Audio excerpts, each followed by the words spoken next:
Bum, bum, bum, bum, bum, bum, bum. How's that sounding, Rob? Sounding good. Good. Good. Right. Yeah. That's fine. Okay, so that was a nice song from Dalek. It was. You don't hear enough Fat Les these days. You don't, actually. I thought that the other day. Which one was on the radio? Oh, no, I heard Jerusalem on the radio, on Classic FM. Oh, okay. And he did a version of Jerusalem for, I want to say, the World Cup in 2002. Right. But it was just Jerusalem, but Yeah. more shouty. I think maybe we don't hear Vindaloo too much because I think it was kind of hijacked by extreme... Curry eaters. No, just like people who are like a bit kind of on the grey area of football fans. They kind of like shout at it and stuff, don't they? And then people are like, I don't really want to... But then I think football themes in general tend to tail off quite quickly and become very unpopular while still retaining a certain... Done for France nostalgia. 98, so it is quite old now. Yeah, it is. It is. I was 18 though, so that makes it sound worse. I was actually an adult when that came out, and that was years ago. It was years ago. Oh well. Anyway, that's good. Hello, everybody. Hello. Bouncy and Rob again, as normal. Don't know why I've really pointed out. Again? Yeah. I mean, that might change at some point. It might. You never know. You might be killed. Wow, who knows? Or you might just go missing and get imprisoned by Neil Patrick Harris. Maybe. You never know. You never know. But it was quite up, really, that Dalek should do that song, because what have I given you as a 10th episode birthday present? 2 Destiny lithographs is the correct term, isn't That's it? what they call them. Yeah. Prints. Prints, yeah, basically prints. art prints from the Destiny concept art. And we took a photo and we put it on Twitter. So have. if you follow us, you should have already seen that by now. You did look very happy. So that's all good. And I've got, sitting here, shock of shocks, Xavi actually delivered something. Ah. This is the first thing I've ordered from Xavi that's actually arrived without any incident. Without the company being taken over by someone else and folded. Yeah. So we talked a couple of episodes ago, I think it was now, maybe 3 episodes ago, about how they'd sent me a voucher code for a very odd amount. And I'd spotted that they had the limited edition of Destiny quite cheap. It was about 40 quid, I think, as it was. So using the voucher code, I've got it, and then traded my copy of Destiny in, and I got it for about 20 quid. So That's I've now a got very the good deal. limited edition, which you've had a little thumb A little through. prod around with, yep. It's quite nice. There's nothing in there that doesn't need to be there. No. No stupid little things that you're never going to use. Like I always liked... I got the Halo Wars limited edition that came with that kind of rubber mat thing. It was supposed to be like a military insignia badge, but it was printed on really thick rubber. Right. So it was then more like a coaster. But it was called bobbly, so it wasn't really a coaster. Exactly, because you just get bacteria in there. So you were supposed to attach it, but it was... I mean, I suppose maybe military patches in space are big, thick, rubbery things. Maybe. I don't know. Maybe it's very accurate. But I didn't like that. Whereas I've got here, look, if I show you these ones, I've got the BSAA, which is the organisation Chris Redfield belongs to in Resident Evil 5, maybe 6 as well. But I got that and a couple of other ones. Where are they? Here they are. So you've got, that's a free bottle of Coke. So yeah, La Vita, Dolce Vita Nuova, whatever it's called. Then I've got this one, which is the DSO that Leon Kennedy belongs to. And something else. They came with a limited edition Resident Evil 6. Oh, of course, that must be Resident Evil 6. Yep. Resident Evil 6 Player's Guide. Huh. And they're all the iron-on ones, like the Titanfall one I got as well, the prepare to drop. Yep. But they're proper ones. And I keep thinking I'll put them on a pair of jeans, like on the pocket or something. But then, because I'm losing weight, I don't have to take them off the jeans. And I don't know how well that would work second time round. So at the moment, they just sit on the shelf like that. Which is all right. Yeah, doesn't matter. So I got Destiny, and I got the Destiny Limited Edition Guide, which is where your prints came from. And that's quite nice and shiny. Yep. Lots of stats in there. Lots of stats. For people who like stats. Yep. I can heartily recommend that. That's like the whole... those people that populate Wikipedia have come together to write a book just about Destiny weapons. Yeah. Because... The Destinypedia. But then I guess these must be made in association with the publisher of the game. Bungie, yeah. Like the developer, because they must go, well, here's all the stats, and just give it to a company. So that's not really that nerdy. They've just basically printed them in a nice way. Yeah, and it is nice. I mean, I've got it in my hand now. There's a lot of pages there. Lots of nice art as well, which is quite good. Info on Crucible maps there. different armour progressions, which is a bit silly, really, because it kind of changes. And we did say, like, that's the interesting thing is this is already out of date. Yeah. As nice as it is, it's and as shiny as it is, it's before I've even bought it. It was out of date because of the expansion masses and anything that's been nerfed, or changed, or tweaked, or because with the most recent updates at 1.1.1, the shotguns seem quite powerful now. Right. Like I can understand a shotgun being powerful at close range, but this feels, compared to what it was, a little bit. Does it feel Gears of War powered? A little bit, yeah.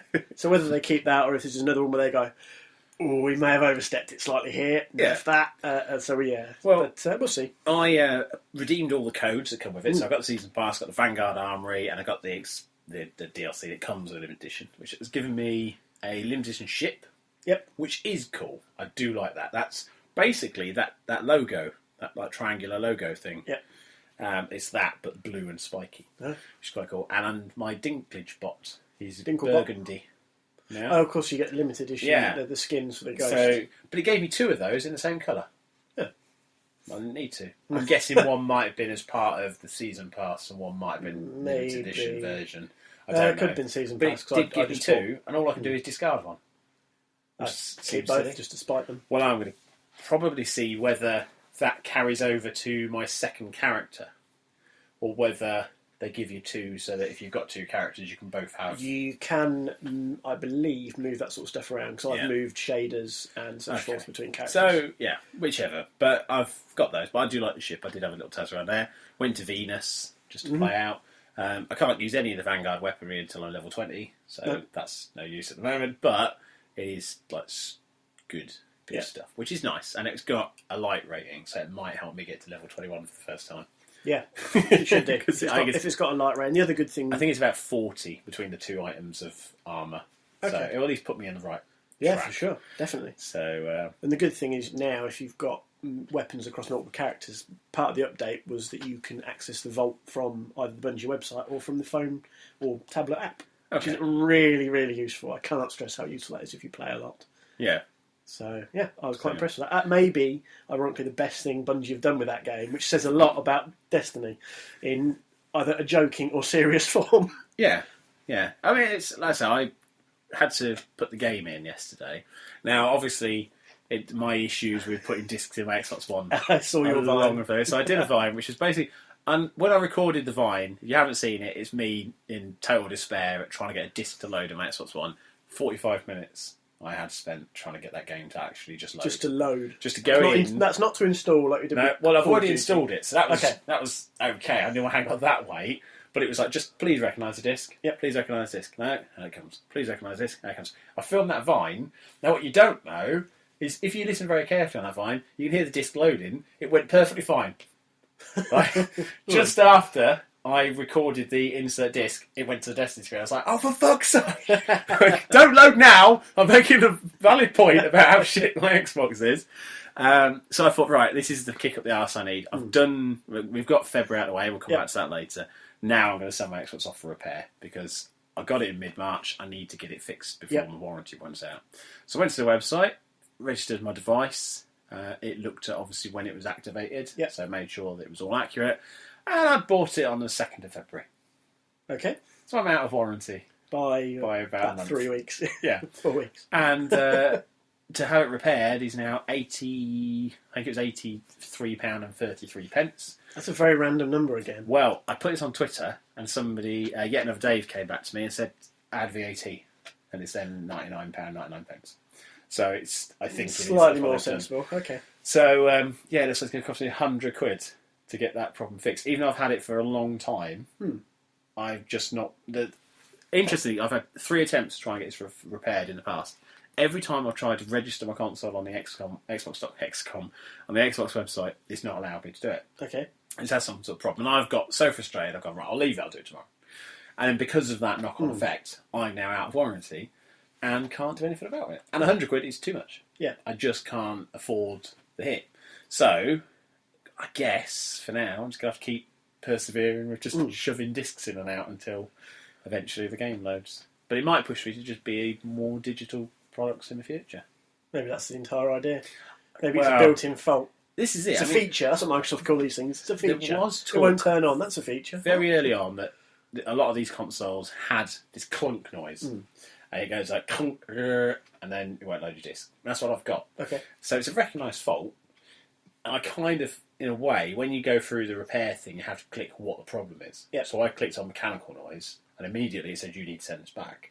But it didn't extend the warranty, which I thought was a little bit off, considering we're not that much further past when I bought it. I mean, it's definitely not much more than a year since the console came out, let alone anything else. Maybe you should try kicking up a fuss. I'm going to kick up a fuss. That is what I'm going to do. If you try to register it and the website's broken down. Yeah. And also, I mean, they don't know who they're talking to. Frankly, I've done more to sell Xbox Ones than anybody else on this podcast. It's true. Because I have a shop that sells them. And I'm being asked regularly, which do I recommend out of the two? Now, if Microsoft come through and say, look, come on, you're out of warranty, but there's not much we can do. Reasonably, I could say, well, I'll just put up with it. But I don't want to put up with it. Yeah. I want to try and fight back and just say, look, I've given you a lot of money. I bought a day one edition, admittedly. And if your website worked, I would have registered this before. This is the weird thing. Like, I bought this from my shop. And my shop opened on the 15th of January. Right. And apparently I bought that on the 2nd of February. But that's an impressive turnaround for your shop. 2 weeks. But I don't remember us getting consoles in the shop until March. Like, I was convinced. I can't remember. Yeah, I remember when the shop opened. But then looking through my achievements, I did the day one achievement was for early February. So I must have had it. Yeah. But that means I worked really hard at getting that shop up. It's mental. Well, you did. Well, yeah, I did. But I didn't think we had consoles in because we had a bit of problem with that. And in the end, there was a guy who worked for a distribution company. Right. But they only dealt with large-scale retail. So then he basically sells stuff through eBay from the distribution level. So they get them in quite cheap and then sending them out, and they're then covering the VAT. So we were like, well, actually, how much have you got? Because we've got a warehouse full of stuff. If you want to just come along, I'll get a price list. And we just went and come out that. And we bought them, and everyone was happy. So it meant we got them slightly cheaper, so we could turn a profit, but not too much cheaper. Yeah. Because distribution and independent retail is not very fair, unfortunately. When FIFA 15 came out, we were quoted for the Xbox One version $51.99 per unit. That's your price to you. The price to trade us. price. That's the way. And then we were told we could easily sell it at $54 to $59.99. So that's going to be £40 in supermarkets. Like, might as well just go to a supermarket and buy 2 copies and bring them back to the shop and save ourselves. It's the same principle as talking to the chap who runs the CD shop a few doors down from you. Yeah. He doesn't tend to get many new releases in just because he freely admit he can't compete with Tesco's. No. So it's not worth his time. He'll go for the classic stuff because there's a market for it. Exactly. And it is just so odd. So I'm now stuck with a broken Xbox, or Microsoft can come through and help me out. And don't get me wrong, if they can't, that's kind of my fault in a way because I just totally misunderstood when I bought my console. But like I said, my memory is clearly March. Like it's almost like my mind has gone, well, it couldn't have been February. Don't be mental. Are you hoping the next leap will be the leap home? Is that what's going on here? No, I don't. So I've I put Destiny on eventually. Tried it out, had a little run around. I will play it a bit more. I've joined the clan, or I've asked to join. Okay. I don't know if anybody's approved me yet. I haven't even looked. I don't even know in game whether you can look in game. When you're in orbit under your gamer tag, it will show the clan. We are the other course. Oh, okay. I'll have a look. So did you do it? Did you send a clan request or just join to follow as a member? It's a bit confusing. I think I sent clan request. Okay, we'll have a look before you go, and I'll show you, and then you'll be able to tell me if it's there. So I've been playing that. You've been Destinying a little bit, yeah. It's the thing. Like if you get to a point where it's a game that you play socially, it's always going to be there. It's like you've got Football Manager on there as well, which you were playing right before we recorded. I was. Like some games just do sit there. But interestingly, you've not got tapped out on your running order, and I revive. Is that just because we've now just accept the fact it's there? To be honest, that's what I just assumed. But this event isn't as hardcore. I'm quite liking the fact that I'm not feeling pressure to go in. No, I'm actually enjoying it more and wanting to go in more. Yeah. Strangely. I don't know why. As you said, we discussed this before with the Christmas one. You found the website. It basically said you need to have this many elves fired out of the cannon by this point to have a chance of reaching the top prizes. Yeah. Now, it's probably the same with this, if we're honest. But because I don't feel that ridiculous pressure to have to fire a cannon every so many hours, I kind of actually... No, I just actually want to go in and try and get this. Yeah. I want... And as we discussed, was it last week's episode? We kind of like this theme. Yeah. We both want to unlock Dr. Colossus. Well, this is it. I looked into, because we were talking about the Clownface, yeah. where he was from. He was from one of the episodes they were looking at old Batman villains. It was, right. It was there, so it was like they had Adam West Batman and Clownface. Clownface was one. We wondered if it was an old radioactive man. Yeah, so because on that Tapped Out website, Tapped Out Addicts, they do have a thing of where the hell is that from, which is really useful. If you play the game, you're not a massive Simpsons fan, it's great because they will show you if there's something very obscure. They'll go, oh, okay, where did this character come from? So like the Halloween ones, especially, whether it's just one short story. Exactly, or it might even have just been some background passing reference to something else, and they'll go in and they'll show you a clip from the show, or they'll have details, and I quite like that. It's a good thing. So that's how I found that out. So credit to them on that one. But I'm quite liking it. It always feels there's something to do, but then the mission structure is quite easygoing. There's no constant urgency. There's no sending kids on trick or treating every bloody 4 hours.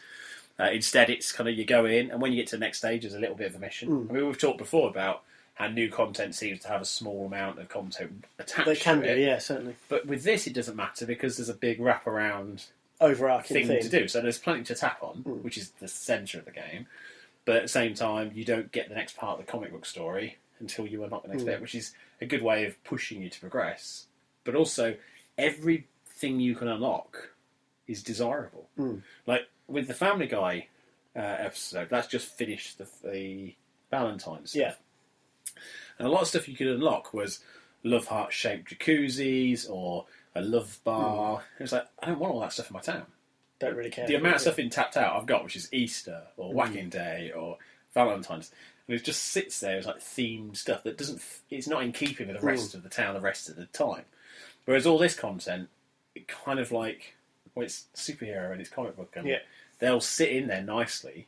It's not normal town stuff, but it's all stuff that'll add. And Dr. Colossus being a character is quite exciting, because especially if he could team up with Hank Scorpio, if you've got him. Oh, I have. Just like imagine that. I think that's one of the few premium items I've unlocked with my donuts. In fact, that was the first one. Yeah. Well, the first one I did intentionally. Yeah. I accidentally unlocked Raven Bart during the Halloween once, and I got really annoyed.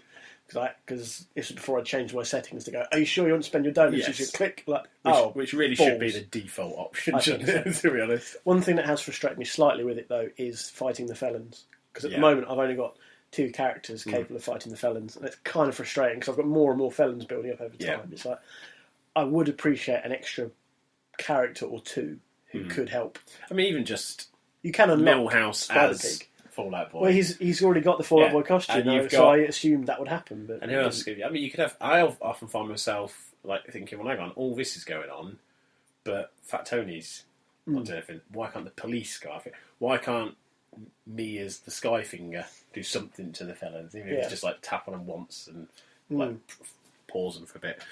So there are a couple of bits where they could probably tweak it, but then we don't know that because the last section is completely secret at the moment. So we don't know what's coming in there. So it could be we'll get Radioactive Man, which is a bit of a talk that he's going to come back because obviously he was killed at the start of the storyline. Yeah, and it would make sense if you've got Fallout Boy to have Radioactive Man come back, and then obviously he'd be able to fight the felons. Yeah, there was also a rumour, and it is just a rumour. I don't think it's going to come to pass that Adam West Batman was going to make an appearance as well. You mentioned that before, yeah. I would kind of prefer it not to, but it's it would make sense given the combat with the general criminals when you tap on them and that stuff. It all seems to have this. The other thing is, and this is something we've mentioned before, the difference between Family Guy and Tapped Out is you don't get those celebrity character references. No, so you don't get the Terminator and Bruce Willis from Die Hard, John McClane. Yeah, you get those in the Family Guy game, but you haven't seen anything like that in Tapped Out. No. Not really even close, really. And I think a lot of the time, though, this is because in Family Guy, they are John McClane, or it is Arnold Schwarzenegger. Whereas when, very often in Tapped the Out, leader of the Stonecutters was Patrick Stewart. Yeah. And he's very few of those kind of tie-ins, though. And that's it. So instead, you tend to get the celebrity-voiced characters as opposed to celebrities who do cameos. Whereas with Family Guy, it's the other way around. You don't tend to get voices, you just get the celebrity. But, it's there. But it's nice that it's kind of it's in going. I've nearly got the collector. I should get the collector tonight, so I'm quite excited about that. That would be good fun. Far Cry 4. Made a little bit more progress with it. Not got massively far. I had a little bit of a run. Got kind of frustrated with a couple of bits. One of them was because I'd just finished a mission. Was toddling off to do, I think it was a Karma event. Okay. Did the Karma event. Was climbing back up to a point where I wanted to check on my weapons. And I think there was a trade point there as well. And it lost connection to the server. Oh. So I'd done... It got to the end of the mission. Yeah. So I then had... Well, luckily, I found the Karma mission again. I hadn't lost a huge amount, but I was in that kind of mood that night. It just frustrated me. Well, and that's the thing that... cause the whole time I played Far Cry 4, I played offline. See, I wanted to play online to try and have a bit of co-op with someone if there is anybody on 360 who wants to. Because my connection's poor anyway, I just thought, stay offline. I'm going to reduce the risk of anything frustrating me. And as a result, I've accidentally finished it. Again, another one. Well, Far Cry 4's a big game. I mean, you've started to see the map now starting to unfold. And it is extensive, I cleared the bridge to the north. And I think I did a mission. It then said end of Act 2. I was like, oh, well, most things have got acts. I've only got 3. I might as well carry on with the story now. And I went through it, and I absolutely thoroughly enjoyed it. Talked to a guy who I got the game from. He's lent me it, and we picked completely different paths. Yeah, it was very interesting. And we touched on it last week, didn't we? Yeah, so. And the only thing that we both did is we both basically did something that was totally out of character for both of us, which I won't talk about until you finish the game, and then we can talk about it a little bit on there as a spoiler, everyone. But I'm very much enjoying it. The wildlife is good. Yep. Honey badgers can still fuck right off. Damn right, I'm with you there. Let's see if I can show you. Agree with you entirely. Honey badgers. They must be the most indestructible animals in the world. They really are. They really are. I know. Robocop's gun couldn't stop one of those. I had arrows and Robocop's gun, and it kept on coming. And the arrows stick in the honey badger, and they'll just run around like a porcupine. In the end, I just had to keep popping med packs and kicking it in the face until it packed in. So, in my hand here, I've got Keanu Reeves. Super Fight. This is a Super Fight deck that came with Loot Crate. Right. This is made by the people that publish the Walking Dead comics. Okay. Skybound. Yep. So, it's basically a bit like Cards Against Humanity, as you can tell from the design. But instead of it being swear words, you come up with a super fight. Okay. So, Sandy Cheeks being the character from SpongeBob. Yep. Wearing a bubble wrap suit. Yep. And swinging a 2-ton tuna versus Keanu Reeves wearing a scuba suit. That's quite appropriate, actually. Yep. Armed with a limitless loot crate. And then you can also pick a location. So on an old rope bridge over lava, and the detail of it is fighters are bungee jumping next to each other. Oh. And so you go through. But anyway, I was quite amused when I was scrolling through, and we've got Iron Giant, which we talked about. Dr. Horrible, which is obviously the Nathan Fillion thing. Honey Badger, though. I was like, any fight, that's going to be Honey Badger KO! Straight away, it's flawless victory. No, there's not a fight to be had there. It's just the Honey Badger will win. Doesn't need weapons. Yeah. You could be armed with a bazooka, and that Honey Badger is still going to come.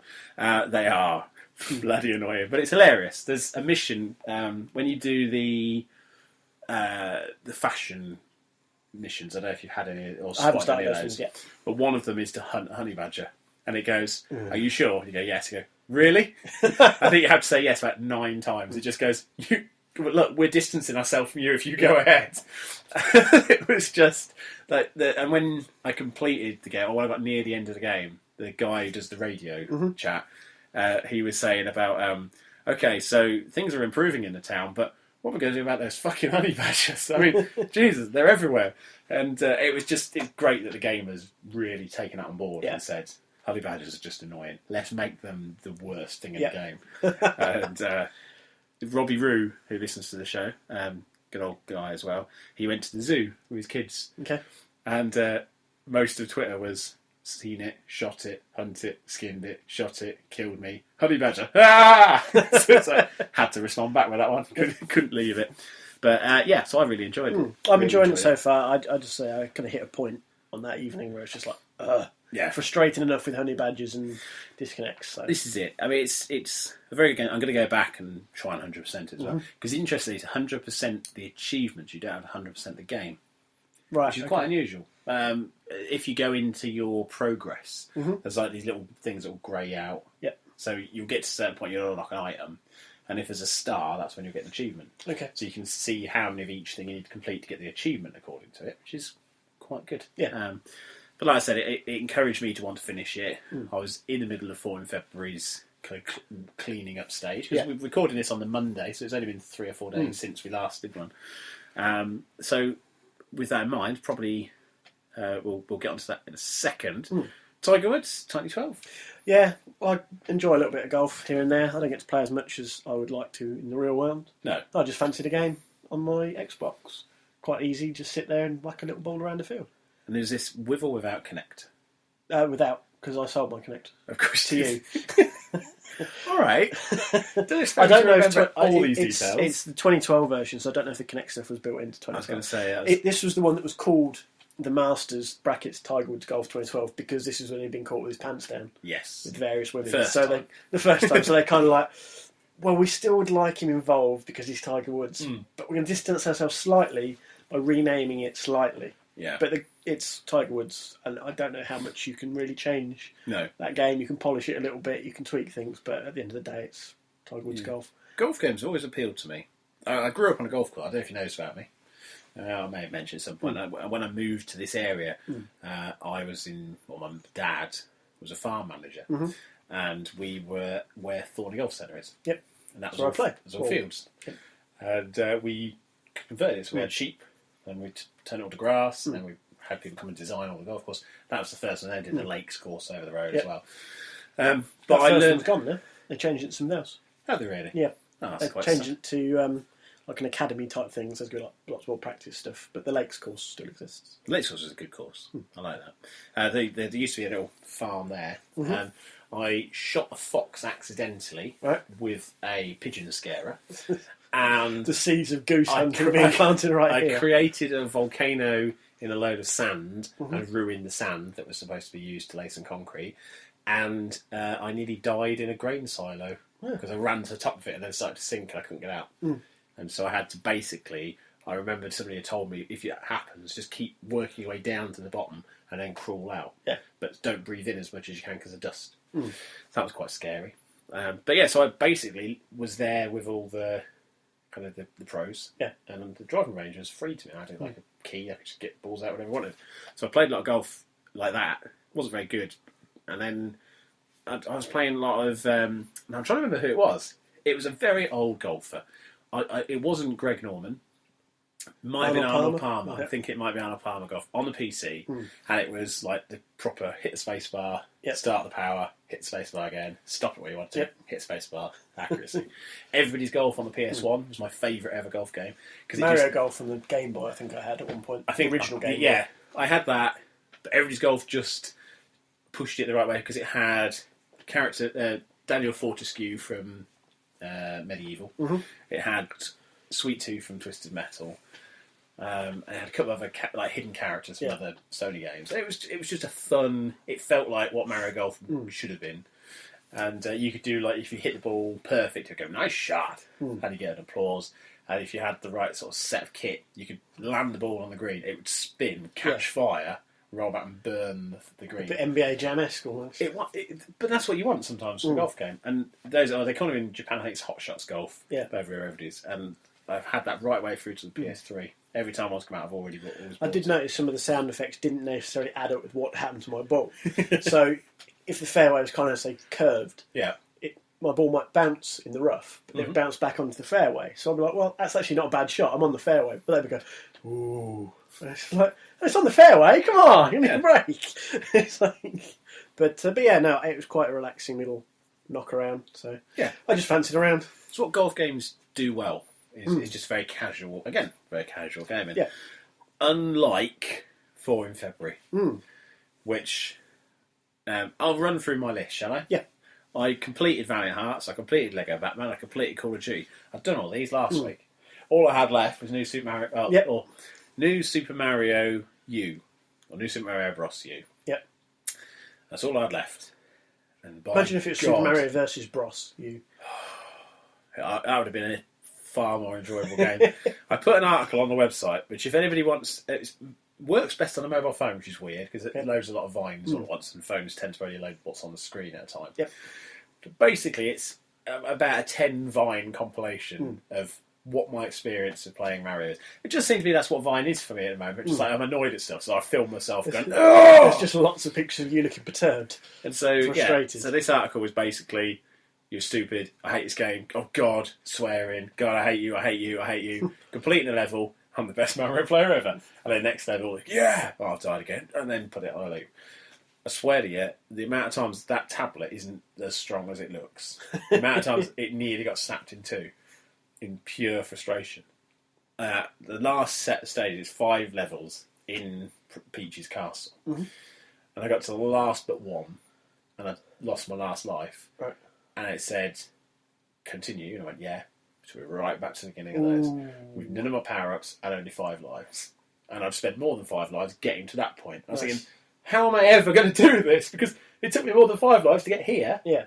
So then I went out and I thought, I'll just go to the mushroom houses around the map. Now, one thing I can say about the Wii U Mario is it is Super Mario 3 in terms of the world layout. So the new Super Mario on the original Wii and the DS has always been like, you go across, there'll be alternate routes you can take, but that's World 1, that's World 2, it's very linear. Yeah. This one, there's secret pipes, you can go through here, you have random encounters, it's very good from that. Yeah. It's a flawed game. There's a lot of things wrong with it. It's not a very good looking game. I thought it was because I was on the tablet, but we put it on the monitor, and I mean, that's not a very big monitor, so it's not pushing it to the limits of its visibility, but it just looks alright, it just looks polished, it doesn't look great. You see, you'd hope on a smaller screen it would seem tighter. There are a lot of games that I've played that look about. I was playing Rayman Legends today, which came out as part of the Games of Gold promotion, which is fantastic. It is phenomenally good this month. Tomb Raider is currently free, I believe. From the 1st to the 15th. And then so, it's Bioshock Infinite. Yesterday, and then it's Bioshock Infinite. And that's on 360, and Rayman Legends on the Xbox One. Rayman Legends, beautiful game. And it's platforming properly. I'm glad that came out after Mario, because I could quite happily never played a platform game again after playing Mario, and luckily Rayman came out. And I was like, actually, I loved it. I loved the Rayman Origins. I loved Rayman Legends on 360. I'm loving going back to it again. Now a bit of extra oomph from the Xbox One as well. It's just a stunning looking game, and the Wii U can do that. It can do incredible visuals. There's one set of levels which are based on Van Gogh's Starry Night. Okay. The article about my frustration, I put the picture on there, and all the pipes are done in kind of like a sketchy style. It just looks really good. It's the only stage that does that. The rest of it is pretty much the standard. It's very linear, Mario-looking Mario. Yeah, and it's kind of a half-hearted attempt. It's the best Mario game I've played in a long while. Yeah. In terms of that kind of Mario game, but only because the rest of them haven't been that great either. It's almost like they're just banking on the name. Yeah, I mean, what interested me is I was looking at the reviews that some sites gave it when it came out. Now, obviously, we've talked a bit about review scores before. Yeah. IGN, I think, gave it 9.1. Right. They were like, it's one of the best games on the Wii U. But every new Mario game seems to get rave reviews. Yeah. We talked about this with Mario Kart 8. It got all these Game of the Year awards at the end of last year. But when I played it on your Wii U, it's fun. It's just Mario Kart. Yeah, it's slightly improved on the old ones. So I was looking at IGN Game of the Year. Come on, their review. Then they'll give you the Metacritic review. And they'll give you the user review. And their review was like 9.1. User review 8.8. Metacritic was 7.2. So it's obviously not everybody was loving this game, because to drag it down 7.2, if it's getting scores like 9s, it has to be getting 4s or 5s. Yeah. And so I then started trawling through, and a lot of people were saying, it does feel like Mario 3, which it should, but that was 20 odd years ago. Yeah. Like, it should feel more of a step forward. It shouldn't just feel like, here's a HD version of a 20-year-old game. It should be, here's a new version. This is Nintendo's cutting-edge console. Yeah.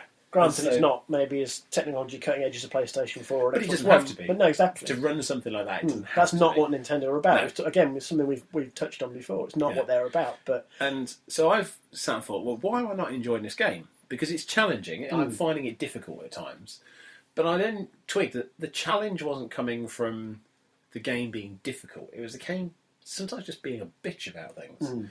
Like there's a thing that they started doing with the new Super Mario Brothers games where it had like, obviously everybody knows the Mario theme, but the new Super Mario theme came in, and it was like dun dun dun dun dun dun dun dun dun dun dun dun dun, and it's like, and it's a bit where it goes bap bap bap. Now when that happens, if there's a Goomba or a Koopa on a screen, they turn to the camera and they do a little dance like that, and then come back. Yeah. That plays with my head because I know they're walking along, and I need to time this jump right. Yeah. And then because I've jumped at the point where a piece of music will make it do a dance, it will hesitate and then step forward. By which time I'm in front of it and I've lost a life. You think, don't do that. Like, don't have it so that a little piece of animation interrupts the movement path of an established character, because it's kind of like you then have to think, actually, before I make this jump, where am I in the song? Yeah. If I've not got the sound on, that's an unknown quantity. So you're like, okay, wait for that. Oh, he's danced. Now I can kill him. It's just silly little things like that happen, or they'll be like, get that hidden coin. Okay, I'll get that hidden coin. Oh, now you got the hidden coin, you will have to die. But if I die, I'll lose the hidden coin. Oh, yeah. Oh. Well, how do I get it? Well, there's a one chance thing. You have to do this exactly right, and then you'll be able to get that and not die. But if you don't do that, you'll have to die. So, make it a little bit clearer. Yeah. Like, I have no issue with challenging games, but when a game makes you frustrated because you think, well, hang on, well, I'm not doing this wrong. Like, the amount of times I've made a jump and Mario's touched a wall and then gone to do a wall jump. Well, once he's on that wall, he's pretty much on that wall. Yeah. And if you're on a time limit, you hit jump, you've bounced back this way. There's no way you can then jump back again. So that's another life goal. Yeah. And it was too much of that for me. But so I went back through the map, finding some mushroom houses, get some power-ups. They were all gone. There was just one left. Right. None of them had reset. I was like, oh, God. So I went in there, I got one power-up mushroom. So I just go from small Mario to small Mario. Went in, luckily, because I'd repeated these early stages so much, I went through them pretty much one go and got to the final boss. And it was there's Bowser, you're on a bridge, there's the axe thing, you jump over him, or jump under him, hit the button, he falls into lava. Yep. I was like, ha ha ha, I beat him. Knew obviously that wasn't going to be it. Then they made Bowser this much of the screen, so it's like the full screen. And then tiny little me, and then you got Bowser Jr. In like the floating thing that Bowser had in, I think that might have been 3 as well, actually, like a flying cauldron thing. And so he'll jump down, you've got to hit him, get him out, use the cauldron, fly above Bowser, and then drop that on his head. And do that 3 times. Yeah. Jesus Christ. The amount of times that you jump on Baby Bowser, but it wouldn't register that you'd actually hit him. You just go through it. I was like, what? And then stuff like that is where it really gets annoying. And it's loads of people saying, oh, it's really well designed. But things like that are technically bad design. It's bad collision detection, or it's a bad alignment. You can't sit there and say, well, you've landed on his shoulder, so that wasn't his head. Well, fine, but let me take a hit there. Don't let me go right through him and then be unable to escape the next lot of moves. So I did beat it. I finished the game. Clarky, off of Gamers Confessional and other shows, he said, when you finish that, you unlock another 9 stages of mirror stages. As I shut your whore mouth. I couldn't contain myself. I was like, if this happens, I will throw the Wii U out the window. But do you know what? Afterwards, I was glad I did it, because I wouldn't have gone back to that game. It wasn't enjoyable enough to keep me going. Yeah. My kids were saying, oh, what else can you do? I said, well, if you collect all the coins, you get a Star World level you can do, or Rainbow Road, or whatever it is. I said, we'll do that. We'll go back and we'll do it all, but not on a time limit. And what was getting to me, I finished it on the last day. Yeah. That I would have access to the Wii U. I think the last day was a Saturday, wasn't it? Yesterday was the first. We recorded on the Monday. So. Yeah. So it was like, I go out mid-afternoon on Saturday, so I had just a Saturday morning. In the end, I had to tell the kids I hadn't finished the game. They were on board. They were rooting me on. They were like, we don't care. Yeah. We don't care. You lied to us for all this time. I spent Friday night in the bath, the other side of that wall, playing it in the bath, and thinking they won't notice. They won't notice. It'll be fine. Have my headphones down there on as well. And it's like, no, I need to just come clean. I need to do this tomorrow. So I did that. But yeah, so I finished 4 in February. And I did Brothers, Tetris Sons and Far Cry 4 accidentally. So I've done 6 in February. Oh, well done. So how many did you manage? Just the 2. So between us, we've done 8. Yeah. That's 4 in February complete. Ta-da! So that was what, Tomb Raider and Fable 3? Yeah.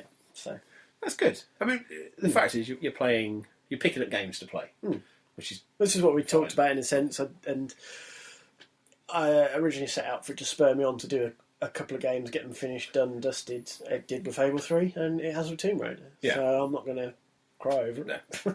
I've played other stuff. I've started something different in Far Cry 4. Interesting. A lot of people, even Postman Gav, who I said wouldn't deliver, didn't deliver. Surprisingly, Did he put a note through your door at least? No, he sent us a picture of Shaq I saw that. saying, "Can I have an extra day in exchange for this?" Shaquille O'Neal. I did give everybody until the Monday morning to allow for people who might be in America, because obviously time differences. Yeah, so I thought, well, it's got to be the same for everyone. Yeah. So I allowed that. He still didn't manage it. Shogun Pumba, he listened to the show, good support of the show. He's also struggled through. Didn't enjoy Watch Dogs at all. No, he didn't know. So this is it. It seems like some people have took on the challenge. Yeah. But I don't know whether it's because games at the moment are asking more of us. Maybe that's it. Maybe people haven't thought out their strategy as well as I did. Well, yeah, I mean, mine were arguably more time-consuming. Well, at least one of them was more time-consuming than probably all the rest of ours put together to finish Mass Effect 2 and complete all of 3. Yeah.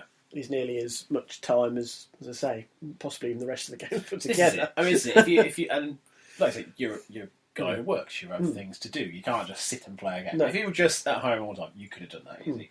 But the other thing is that you don't necessarily have control of the TV with the Xbox on it because it's not SpongeBob SquarePants. Therefore, it's going to end in tears. Not mine. So what you should have done is played a SpongeBob SquarePants game. I should have played a SpongeBob SquarePants. And then given Annabelle the second controller without the batteries in it. Exactly. She thinks she's Patrick. Yeah, and that could have been quite... parenting level 7. Maybe that's something for the future to look at. Yeah. But good. No, I'm glad that people got on board. Yes. It's interesting. A lot of other websites didn't do it this year. It just seemed like because there wasn't a big trend on Twitter for it, a lot of people just went, I didn't realise that. I know Kevin Steve had forgotten. Yeah. It's my first proper one doing it. Yeah. So obviously I can be more strategic with what I choose next year. But the idea behind it, as we discussed when it started, is to try and get you playing things which may have fallen by the wayside. Yeah. Or you've not finished for whatever stupid reason. No. Well, I've tidied one of those up now in Fable and I've driven on to the end of another one. And you've played Tomb Raider, which you've really enjoyed. I have. And that's the best bit. It's like, with me, I can't say I enjoyed Mario U. Yeah. Right. Okay, I finished it. It's some sense of achievement, but I didn't get an achievement for it. Yeah. I got nothing for it. And that's the other thing with the Nintendo console I find discouraging.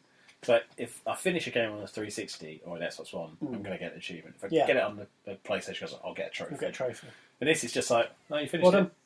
They've got that very old style attitude to a lot of things on Nintendo. Oh, I mean, it's a self-satisfaction of doing it. But that's the point. That game wasn't satisfying. And a lot of their games are open-ended. So Mario, you never really finish Mario. No. Like, you might unlock everything, but you keep playing. And I do always think that I work better to a challenge or a reward. So, and that's the same with work. Like, if I don't get someone say, thank you very much for doing a good job there, I generally think I haven't done a good job. Well, I'm a bit the same. So. Yeah, so if I get an achievement saying 100 points, congratulations, I'm like, yes! I did it right. And I like that. But from mine, I mean, I finished Lego Batman, which was something I should have done sooner. Yeah.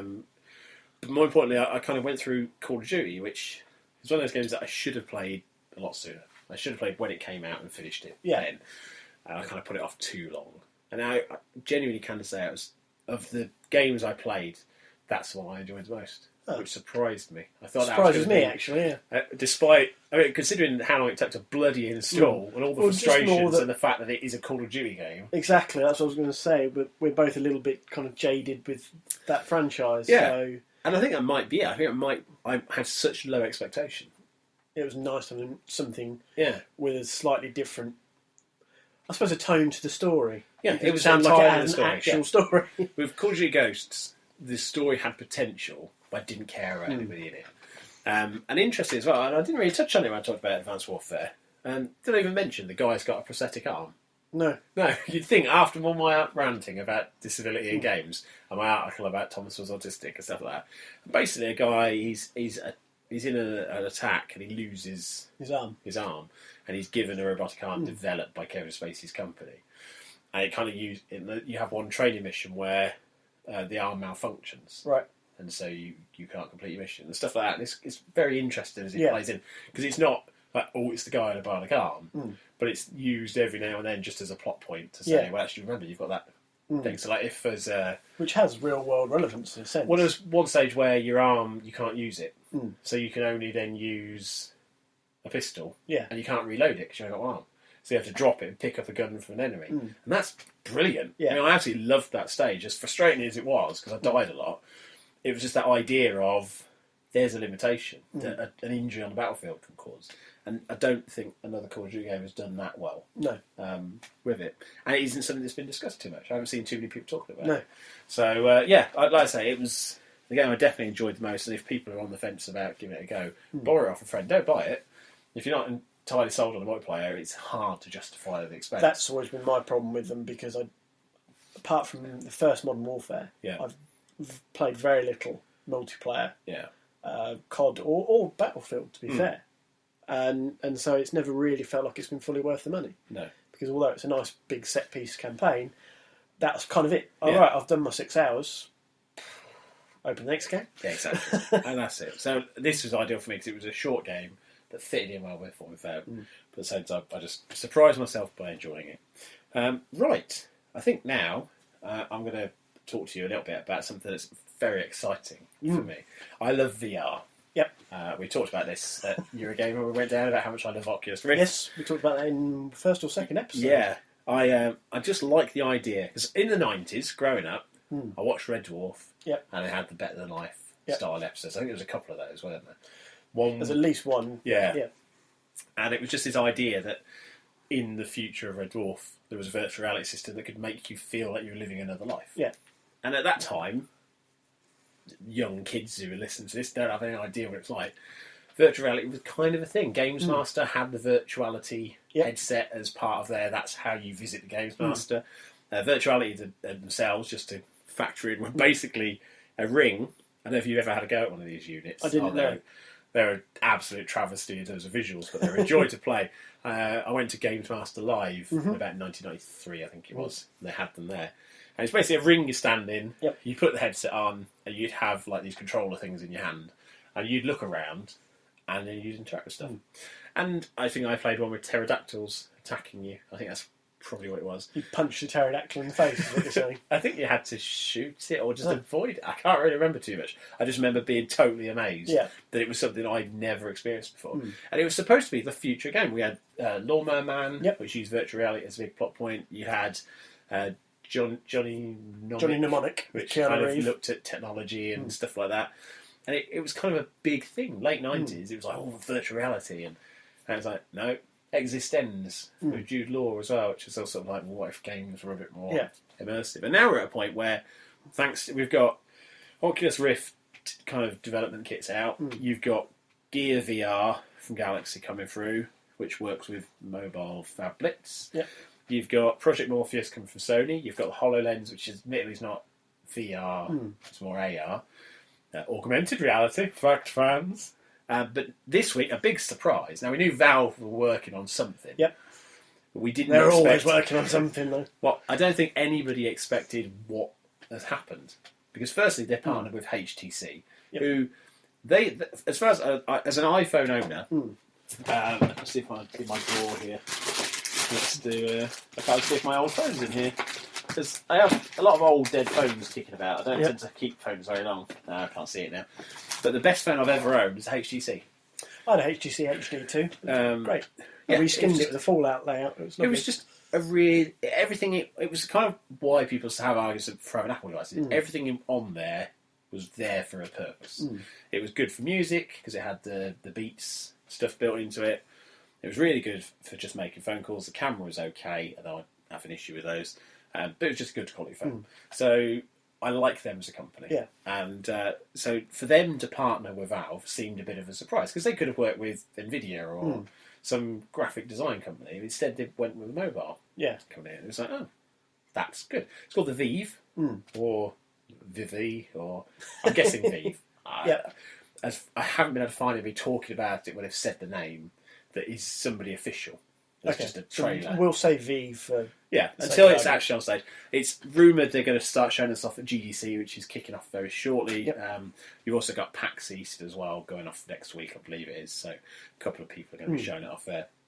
But essentially, the big excitement is Oculus Rift works by a camera looking at Yeah. the headset as much as anything. So that knows where you are. Mm-hmm. This one's got cameras on it looking out. And what they were saying is you could put QR codes around a room and it would map out the entire room. So in the game, your room would be represented. Okay. So you could potentially throw a ball against a wall in the game in real life. Yeah. And you could throw it and you'd see it bounce off the wall that's there. I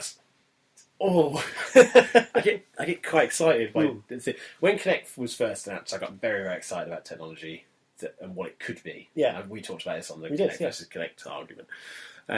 This, even though it's at the moment it's not happening, well, it is happening, but it's not out there. Yeah, gives me very excited because outward-facing cameras is the way to do head tracking perfectly if you can find a way of mapping out an area. Yeah. Now, if you're sat at a desk, very easy because you just put a few things around you.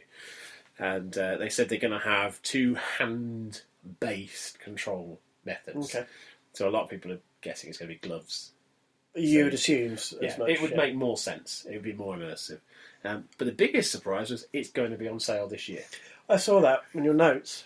Which, normally, when somebody goes, "Oh, we've been working on this since," I mean, let's be honest, the Steam machines, anything else, they're only kind of just out, and that was a good couple of years before they really came through. And that's just a Steam verified piece of tech. Yeah, this is something that obviously must have been in development for a while, and the dev kits are only going out in spring, but the final one's going out in December. Yeah, which is very exciting. It's a quick turnaround. Very quick turnaround. Well, even oh god, I've forgotten its name now. Oculus Rift. Yeah, that's on development kit version 2. That's not out to buy properly, and probably won't be out for a while. Obviously, Facebook are involved in that, and when that will come through. But yeah, it's quite a turnaround. The only downside I can think to it is how many games would support it, because that's not going to be a cheap piece of kit. No, and that I think is something that the virtuality machines had, because the idea was they'd have one in every bar, so you'd go and you'd play a virtual, but the units were so expensive that the company went under. Well, say a decent quality set of headphones plus a decent quality set of 3D glasses. I mean, you're looking there for 300 quid. Easily, yeah. So you're going to be looking at a minimum of that for this unit. Okay, people who are massively into PC gaming, they don't mind that sort of expense. I mean, I know people who spent 300 quid on just a graphics card. Yeah, but you need to have the games to back that up. Yeah. And that was the thing, when we started the podcast, so we talked about Oculus Rift and things, and one of the guys I work with had a little listen, and that was one of the points that stuck out to him.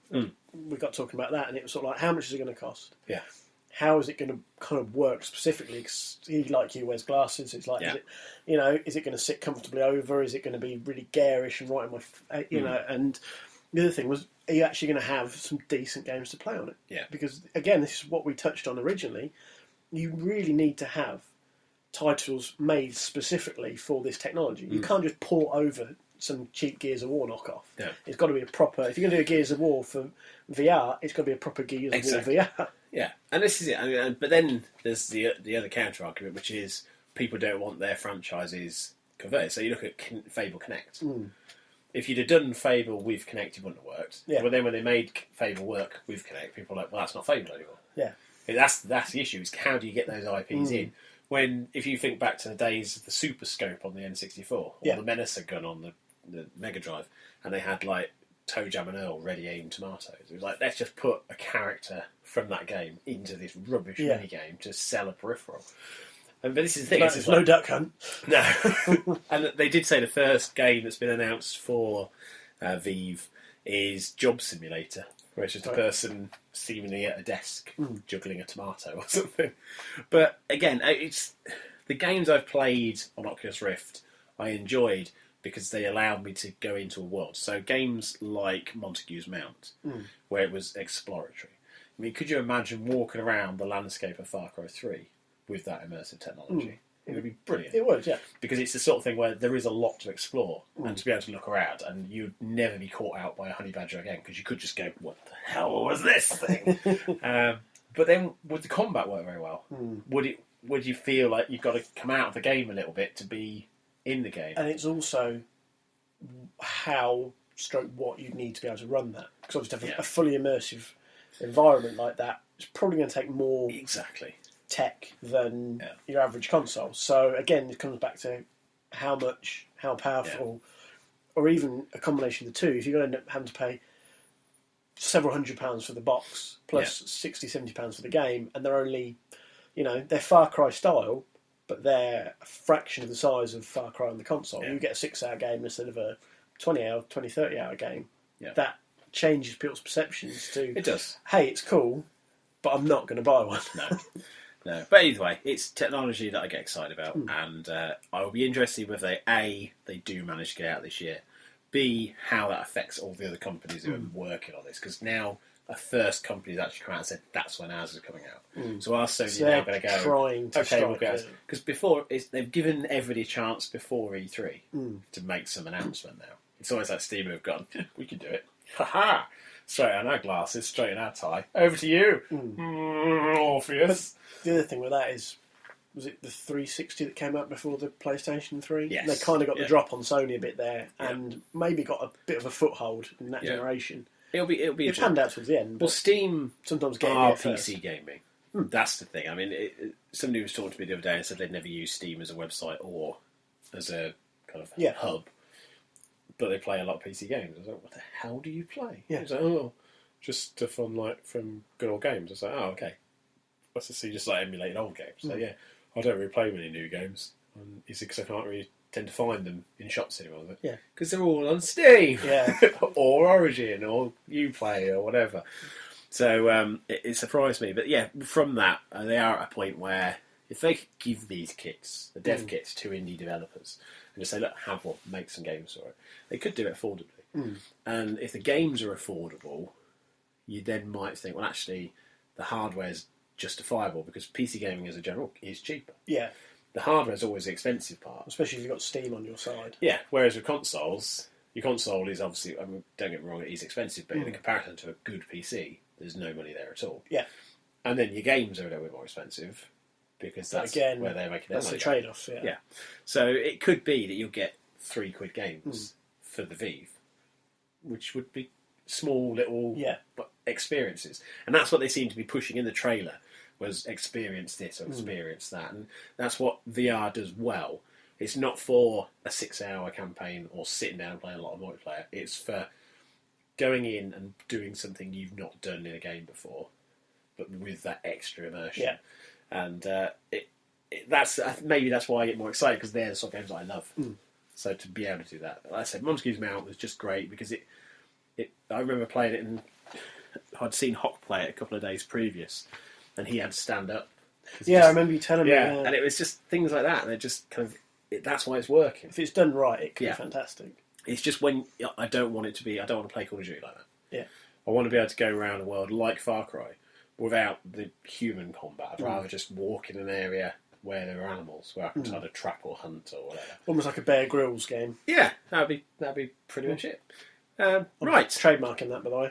Okay, Bear Grylls the game. Yep. What is the Bear Grylls minimum? 1 Bear Grylls. Oh. There we go. That's not really a catch on. I can tell you that.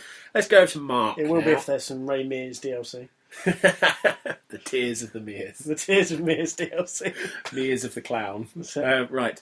Let's go to Mark anyway. As I was saying before, he's going to talk about some game stuff. I think IP and sequels. That's what he told me in the early text. Oh. If there's subsequent audio we drop in after this is slightly different, that's because he changed his mind at the last minute, and it's nothing to do with us. We distance ourselves from any possible change in format. We'll see you after this.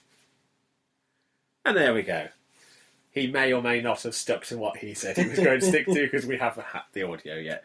But I'm sure it's very good. Did you listen to last week's? Yes. He put out a challenge. He did. Very bold. Very bold.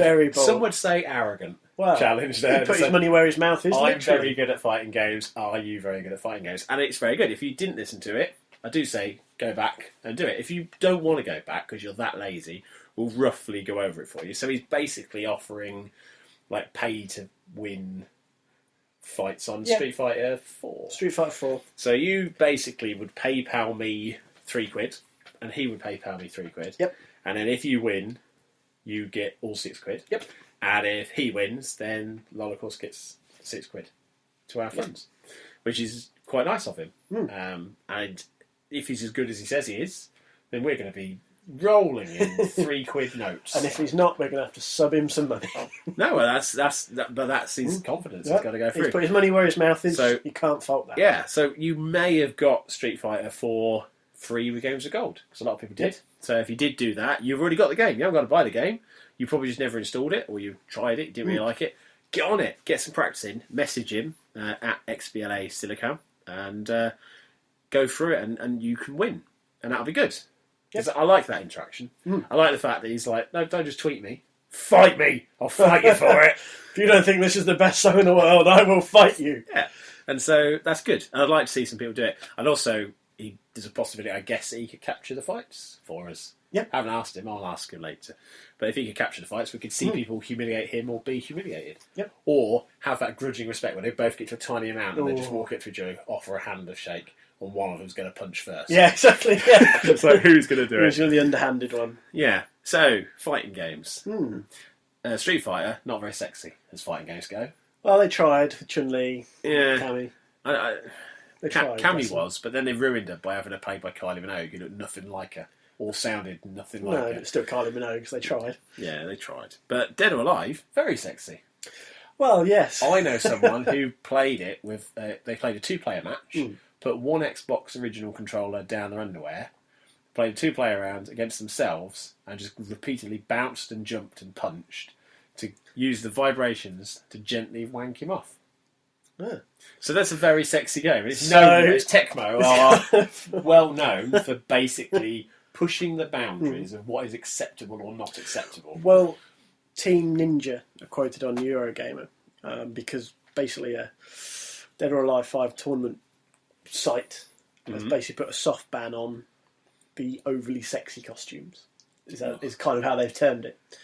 And one of the comments from Team Ninja was that there is a certain amount of cultural barrier between Japan and the West into bouncing digital boobs and what is acceptable and what isn't. And it was just an interesting kind of concept, because the undercurrent of this sort of soft ban is that, well, everybody just thinks Dead or Alive is skimpy costumes, big boobs, and rolling around in syrup. Jelly. We kind of want to actually make it out that this is a serious beat 'em up. It genuinely is a good beat 'em up. It's really not is. just It giant really is. boobs covered by candy floss, is how they put it, which was pretty well put. Yeah.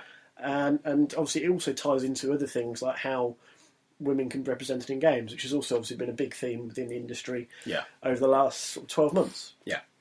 And it was one that caught my eye because, obviously, as I said, it has got that time with other conversations. As well as it being such a long-running...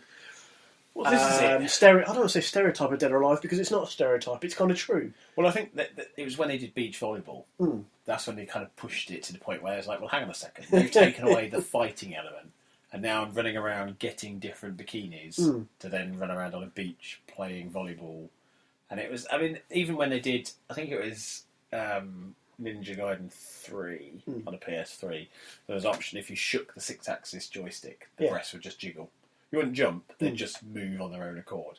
And it is, again, it's like you say, there is that cultural difference between Japanese, what is acceptable in Japanese culture, and let's be honest, for all their peaceful reign of existence apart from the Second World War, but generally they're kind of, let's just be decent and go through it. They're perverts at times. It is. If you look at it from a Western point of view. But then that also ties in with just And generally yet, how they... I don't say let off steam, because I can't think of a better term. But then you look at porn from Japan, and they tend to blur stuff out. I don't know if you've looked. I've not looked. I've been told this. But generally... I'll bow to your superior knowledge. There are certain things... No pun intended. They basically just blur out genitals in porn. So you're watching porn... But what you're seeing is a blurry... But that's kind of where you end up with characters like Bayonetta, Dead or Alive. And this is the thing, so they're kind of told off for being overly sexual. But then we live as a country where you've got Daily Mail putting on like 10-year-old girls saying, look how they're growing. And then you've got billboards with scantily clad women everywhere selling everything from bloody nappies to hemorrhoid cream. You've got America where if you're not sexy, basically you're only allowed on Jerry Springer show. And yet we kind of look at Japanese and think, hang on a minute, that woman's got a very skimpy outfit on. That's outrageous. It is a complete double standard. Yeah. And I've never had an issue with the Dead or Alive series.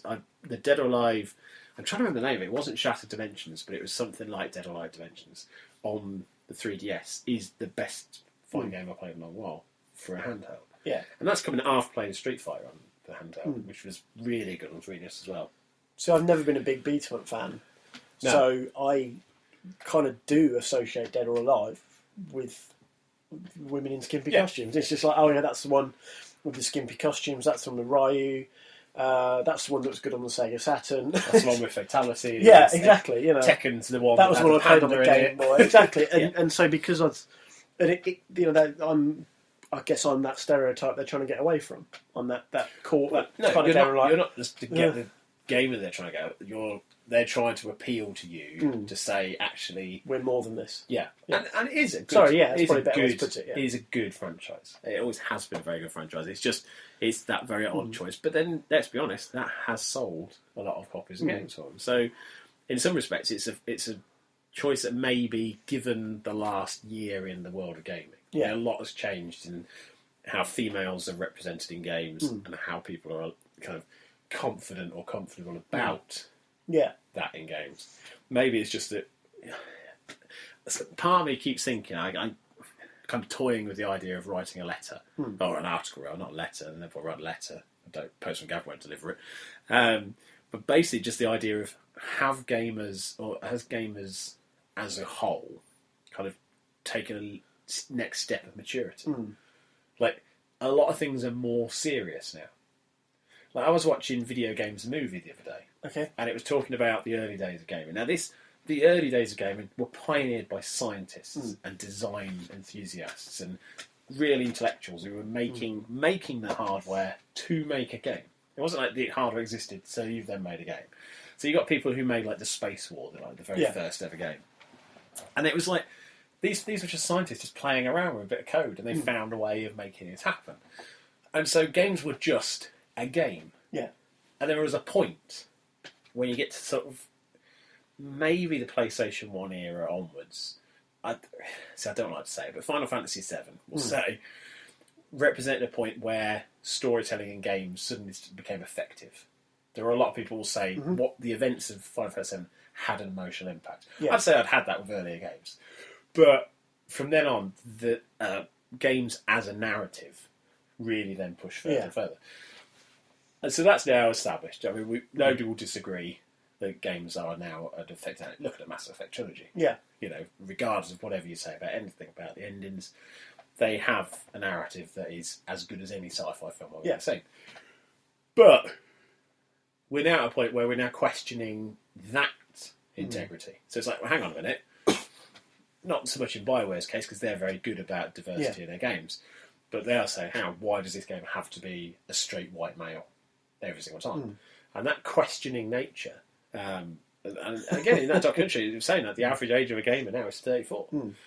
So we've got the two ends of the spectrum. People who played them as teenagers in the late 70s are now in their 50s. So the great thing about the Mass Effect example, as you said, why does it have to be a straight white male? Yeah. Obviously, Mass Effect made it so it didn't have to be. You could have a homosexual relationship, you could have a heterosexual relationship, you could be a man, you could be a woman, you could be black, you could be white, Hispanic. And it was what role play should be. Yeah. You are given the opportunity to have characters react to the way that you're behaving. That, for me, is because it challenged these things. Obviously, there was some negative press by retailers like the Daily Mail. So it's like, ban this sick filth. And then it was kind of like, you can have a heterosexual relationship. And I'm thinking, I've read the article. I'm not one to point people towards Daily Mail articles or read them in general, but I'm like, okay, I'm interested in this subject. I love the games. I want to see what the gist of it is. Read through it, and I got to the end and I'm thinking, do they realise you can have sex with a blue alien? Because there's no reference to that at all. No. So if you went man on man, no, ban this sick filth. If you get it on the blue alien, well, Shatner did it, didn't he? Yeah. It's like, how fucking stupid is that? I mean, for me, I was a femme shep. See again. Was it Bunty Shepherd you called her? No. I can't remember what I thought you called her Bunty for some reason. I may have done. I don't remember. I thought, because I'm sure you did a post on the blog, The Adventures of Bunty Shepherd in Space. I can't remember. About your Mass Effect playthrough. But basically, I was a female character, and my character seemed to just become attracted to Liara.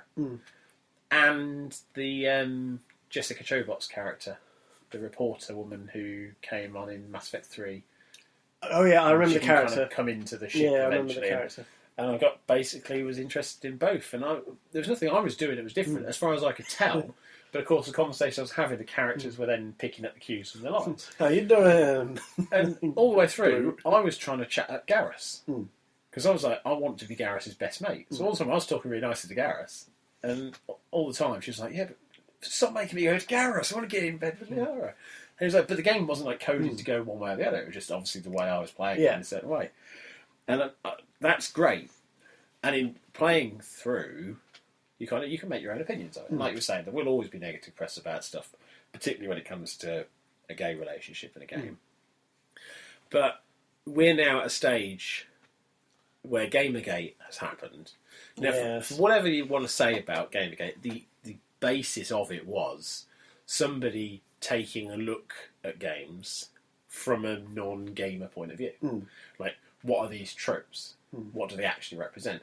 Now, for all the immaturity of the people who reacted aggressively, there was also that point where people were just like, actually, that's kind of true. And the problem is, though, the ones who acted like dickheads are the ones who get the headlines. They do, but I think overall, it's shown a kind of step up in the maturity of the hobby. In that now people, even big companies like EA, are going to be loath to kind of put a game out where they've probably, before they would have gone, right, straight white male, American soldier, go into a Middle East, that's the game. Now, so actually, should we want that? A little bit something else going on here. Yeah. I mean, it's like they was talking about Michelle Rodriguez got into a bit of trouble this week when she was saying about minorities getting all the roles in Hollywood, and she was kind of misquoted. Basically, she was saying that people always moan that minorities get the best roles. And because they took the quote out, and she went, people running around going, "Cool, minorities get all the best roles. Get over it," and stuff like that. It's like, no. It's not. But didn't what it is. David Aiello, who was Martin Luther King in Selma, basically he effectively backed up what Benedict Cumberbatch was trying to say. When obviously everybody went into Cumberbatch going, "Oh, you can't say coloured."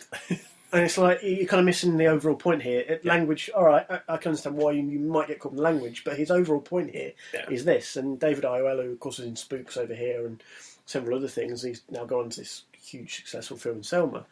He was extremely well-spoken. I never realised how well-spoken he was, but he was on the Kermode Mayo podcast. And basically said, he's kind of right at the moment. There aren't a lot of, minority roles in British TV and cinema. There are more in America because of not only historical reasons like Martin Luther King, but also because Idris Elba will not share. Bastard. That's what it is. That's the problem. So you want to solve racial problems on British TV? Sack Idris Elba. Stop putting him in everything. So it's strange how things get misconstrued and misquoted. Yeah, and very quickly twisted. But it's the thing. Like now, from games point of view, we're not just playing games. We're experiencing games. We're talking about games. We're discussing games. And I think there has been over the last couple of years a big step forward in that maturity. And so it's like, as I said, just a bit more grown up. And I think that kind of now makes it. You look at games like Dead or Alive, and it's a bit embarrassing because it reminds you of what games were, and games were pretty shady. I remember having a Sam Fox strip poker that my dad had copied off of another cassette, which is just some pixels that vaguely look like a woman taking her clothes off, and then you've got things like Custer's Revenge on the Atari. That was the thing with the original Tomb Raider as well, Lara Croft. They were made to be sexual, and they were quite happy to hire people. Was it Rona Mitra? The actress. She was basically hired to stand around posing as Lara Croft. Different Lara Crofts over the years. They've had Neil McAndrew did it. Katie Price did it for a while as well, before she was Jordan, and before she was very busty. Actually, it was weird. But then you kind of. But they were quite happy to play to that side of the character. And then later years, you had Lucy Clarkson, who was more a gymnast. I think she was a gymnast one. Or she might not be. She might be. But they've always played to it. Is the point? And then now all of a sudden it's like. Especially with the reboot and the nature of the reboot, I think that's like the newest one. I think she was kind of a model, but she was playing it more not be a sex person. And even the voice. I mean, the voices changed from just a generic posh person to Keely Hawes, who was a very respected British actress. It's like kind of grow up and mature. And I like that. I like the fact that we're at a better point. And like I say, I've got no personal issue with Dead or Alive. I can understand why, if you want to put it out as a proper event. I mean, you look at the Call of Duty championships that are running this week. All over Twitter, Team Finland really surprising people. Finland seems to be good at two things: Call of Duty and Eurovision. They're good at ice hockey goalies as well. Are they? They're producing pretty good ones for a nation that size. Oh yeah. Well, there you go. I had a friend who lived in Finland. Her name was Maiju Mela. Brilliant. Lived, and I said, "Do you live like on a mountainside and you've got like a sauna?" She went, "Yeah." So every stereotype of being Finnish. Do you? Yeah. Right. Have you got one of those traditional outfits? And she just sent me photos. Yeah, great. But I always like Finland. Monty Python did a song about it, and I animated a kind of a Terry Gilliam style animation over top of it, and it was pointless because Monty Python already got Terry Gilliam. They didn't need me to do that for them. So yeah, I have no issue. And like I said, there's a lot of money in championships, and if they can market that correctly, it's a lot easier when you haven't got a big pair of tits with a fluffy dice stuck on the front. So yeah. We'll see. We'll see how it goes. But people always get upset. Some people will then say, well, I want the freedom to jiggle my boobs around while fighting. It's like, well, that's fine, but not in a tournament setting. Yeah. But I think that's the point they've tried to make here. The guys who are kind of behind it, they say it's a soft ban. You're not bound to it. No. We're kind of trying to, as I said, they're trying to encourage people to appreciate the game as a beat-em-up rather than some weird sideshow. The way that I would argue, if one of those people was in front of me, right, let's pretend you're one of those people. Just those people. I want to play the game my way. Well, I really like playing arcade games. I love playing dance games. Right? I used to have the dance map for like DDR. Now, sometimes I play that in just a pair of boxer shorts because I get very hot. And the boxer shorts would be quite loose. So sometimes on Stanton Beach. This is the point. If I went to an arcade and I danced the way I dance at home, it wouldn't necessarily be appropriate. My balls are swinging around and there's some kids going by with ice creams going, Dad, what is that? What is that? The man's got 2 toffee apples hanging out of his shorts. And he was like, well, that's not appropriate. Like, there's an appropriate time for having your balls popping out on Stanton Beach. Exactly. Right. So that's what I would say to those people and to you. What was that noise? I have no idea. Cow? I don't know what that was. I thought somebody decided to start doing some strimming at 10 past 10. Okay. Right. We talked about our soul of the week last week. You did. Adam, who I was adamant it was definitely him. I told you, innocent until proven guilty. Well, it was him. In the sense it was somebody in his house using his controller. Because he had apparently, 10 other siblings living in the house, and one of them had invited a friend round who, while Adam, who was 23, wasn't at the concert, he just picked the concert, went around, and he hadn't just done it to this kid, he'd done it to a few other people as well. And when they said, do you think you're sorry for what you've done, he went, don't see why I should be. People should just suck it up and get on with it. And which is weird. Because last week I got quite conspirational about it. It was a bit All the President's Men. I was reading what the mum said, how she came to this decision. It was this one kid. I was looking at posts on the Bungie forums. How did that make you figure out the person in your house did it? Like, what post on the Bungie forum said, did you think it might have been a friend of one of your other children? And then she went, oh yeah, it might have been. Like, surely that's the first thing she must have thought. Like, no, it wasn't one of my kids. Who else has been in the house? Well, it was that kid playing on the PlayStation all afternoon. Maybe it was him. Or was that kid from down the road that I don't really like, who I can blame? Unbelievable. Absolutely unbelievable. That this kid, I mean, fair enough. The guy was clearly an arsehole, and he's still an arsehole about it. And that's fine. I mean, at least he's in character. But just these kind of, no, I don't see any point. Don't see why I should apologise. Serves him right. But Bungie have said now that they're not going to replace this. They are going to make it harder to delete characters. Right. So if you delete it, it probably won't be permanent. You'll get like a 7-day reprieve or something. They said, I think the post said something like it'll make it to protect you against people, horrible people on the internet, all that time that your dog stood on your controller. Yeah. Which, because I haven't tried to delete a character. I haven't got a dog. But it does kind of suggest that it's a lot easier to delete a character than what it should be. I think it's basically just hold X over the character on the selection screen. That is pretty easy to accidentally do, then, isn't it? Potentially, yeah. Christ. You do have an inattentive pet or a child. I now do want to go onto somebody's Twitch screen and go, oh, have you heard about how you can level up to 30 immediately? Just hover everything and hold X. Just like those people that say, is it alt F4 to make this picture large. Hit Alt F4. Oh, he fell for it. Or that guy who changed his gamer tag to something like Xbox Sign Out, I think it was. And he went on to Call of Duty and he was mucking about and people would go, oh God, Xbox Sign Out, and it would the connector would pick it up and it would go, no. And what happened is it wouldn't actually sign him out, but it would bring up the screen and say yes or no, and then they couldn't act in the game. Yeah. So he did a video of a lot of people saying his name and then panicking after they said his name, which was brilliant. I thought that was very, very good. So see, that ultimately, I don't think it has that much harm. No. I know it's a very fine line between what we talked about last week and that, but they can just then go, oh, you dick, no, and then you carry on. It's one of those things that a lot of people in the video, they did laugh once it happened. They're like, actually, I can see That's what basically like the video game issue of Secret Camera Show. Yeah. Where you've caught them out and then you've gone, there was another guy who, and it was awful, but I thought it was hilarious, and you may have seen it. He starts off and it was I think it was Black Ops, I think it was. And the countdown timer was going. And he basically had a rocket launcher and he'd aim it directly at the floor. And they'd go, 5, 4. And as it went around, they'd go, blast off! You fire a rocket and kill everyone. And they'd go, Jesus Christ! He goes, sorry. And they'd go, 3, blast! And he kept doing it until he got kicked out of rounds. But every time you just, these people were like, why are you doing this? Just like this total miscomprehension of that sometimes people are dickheads. They were like, no, don't do it again. And you just start counting. Of course, there's nothing they could do because you all start so close together. Like, if he wanted to do it, it was just going to happen. So they were just absolute outrage. It's very fun. If you're out there and you're bored, do look it up. It's very funny. So that's Arsehole of the Week follow-up. We'll come back to that with a proper feature next week. We did have an Arsehole of the Week, but it's turned itself into a weird article for the website. So if you ever want to pleasure yourself on a train, I suggest looking at the Lola course first, because we'll tell you how to do it and get away with it.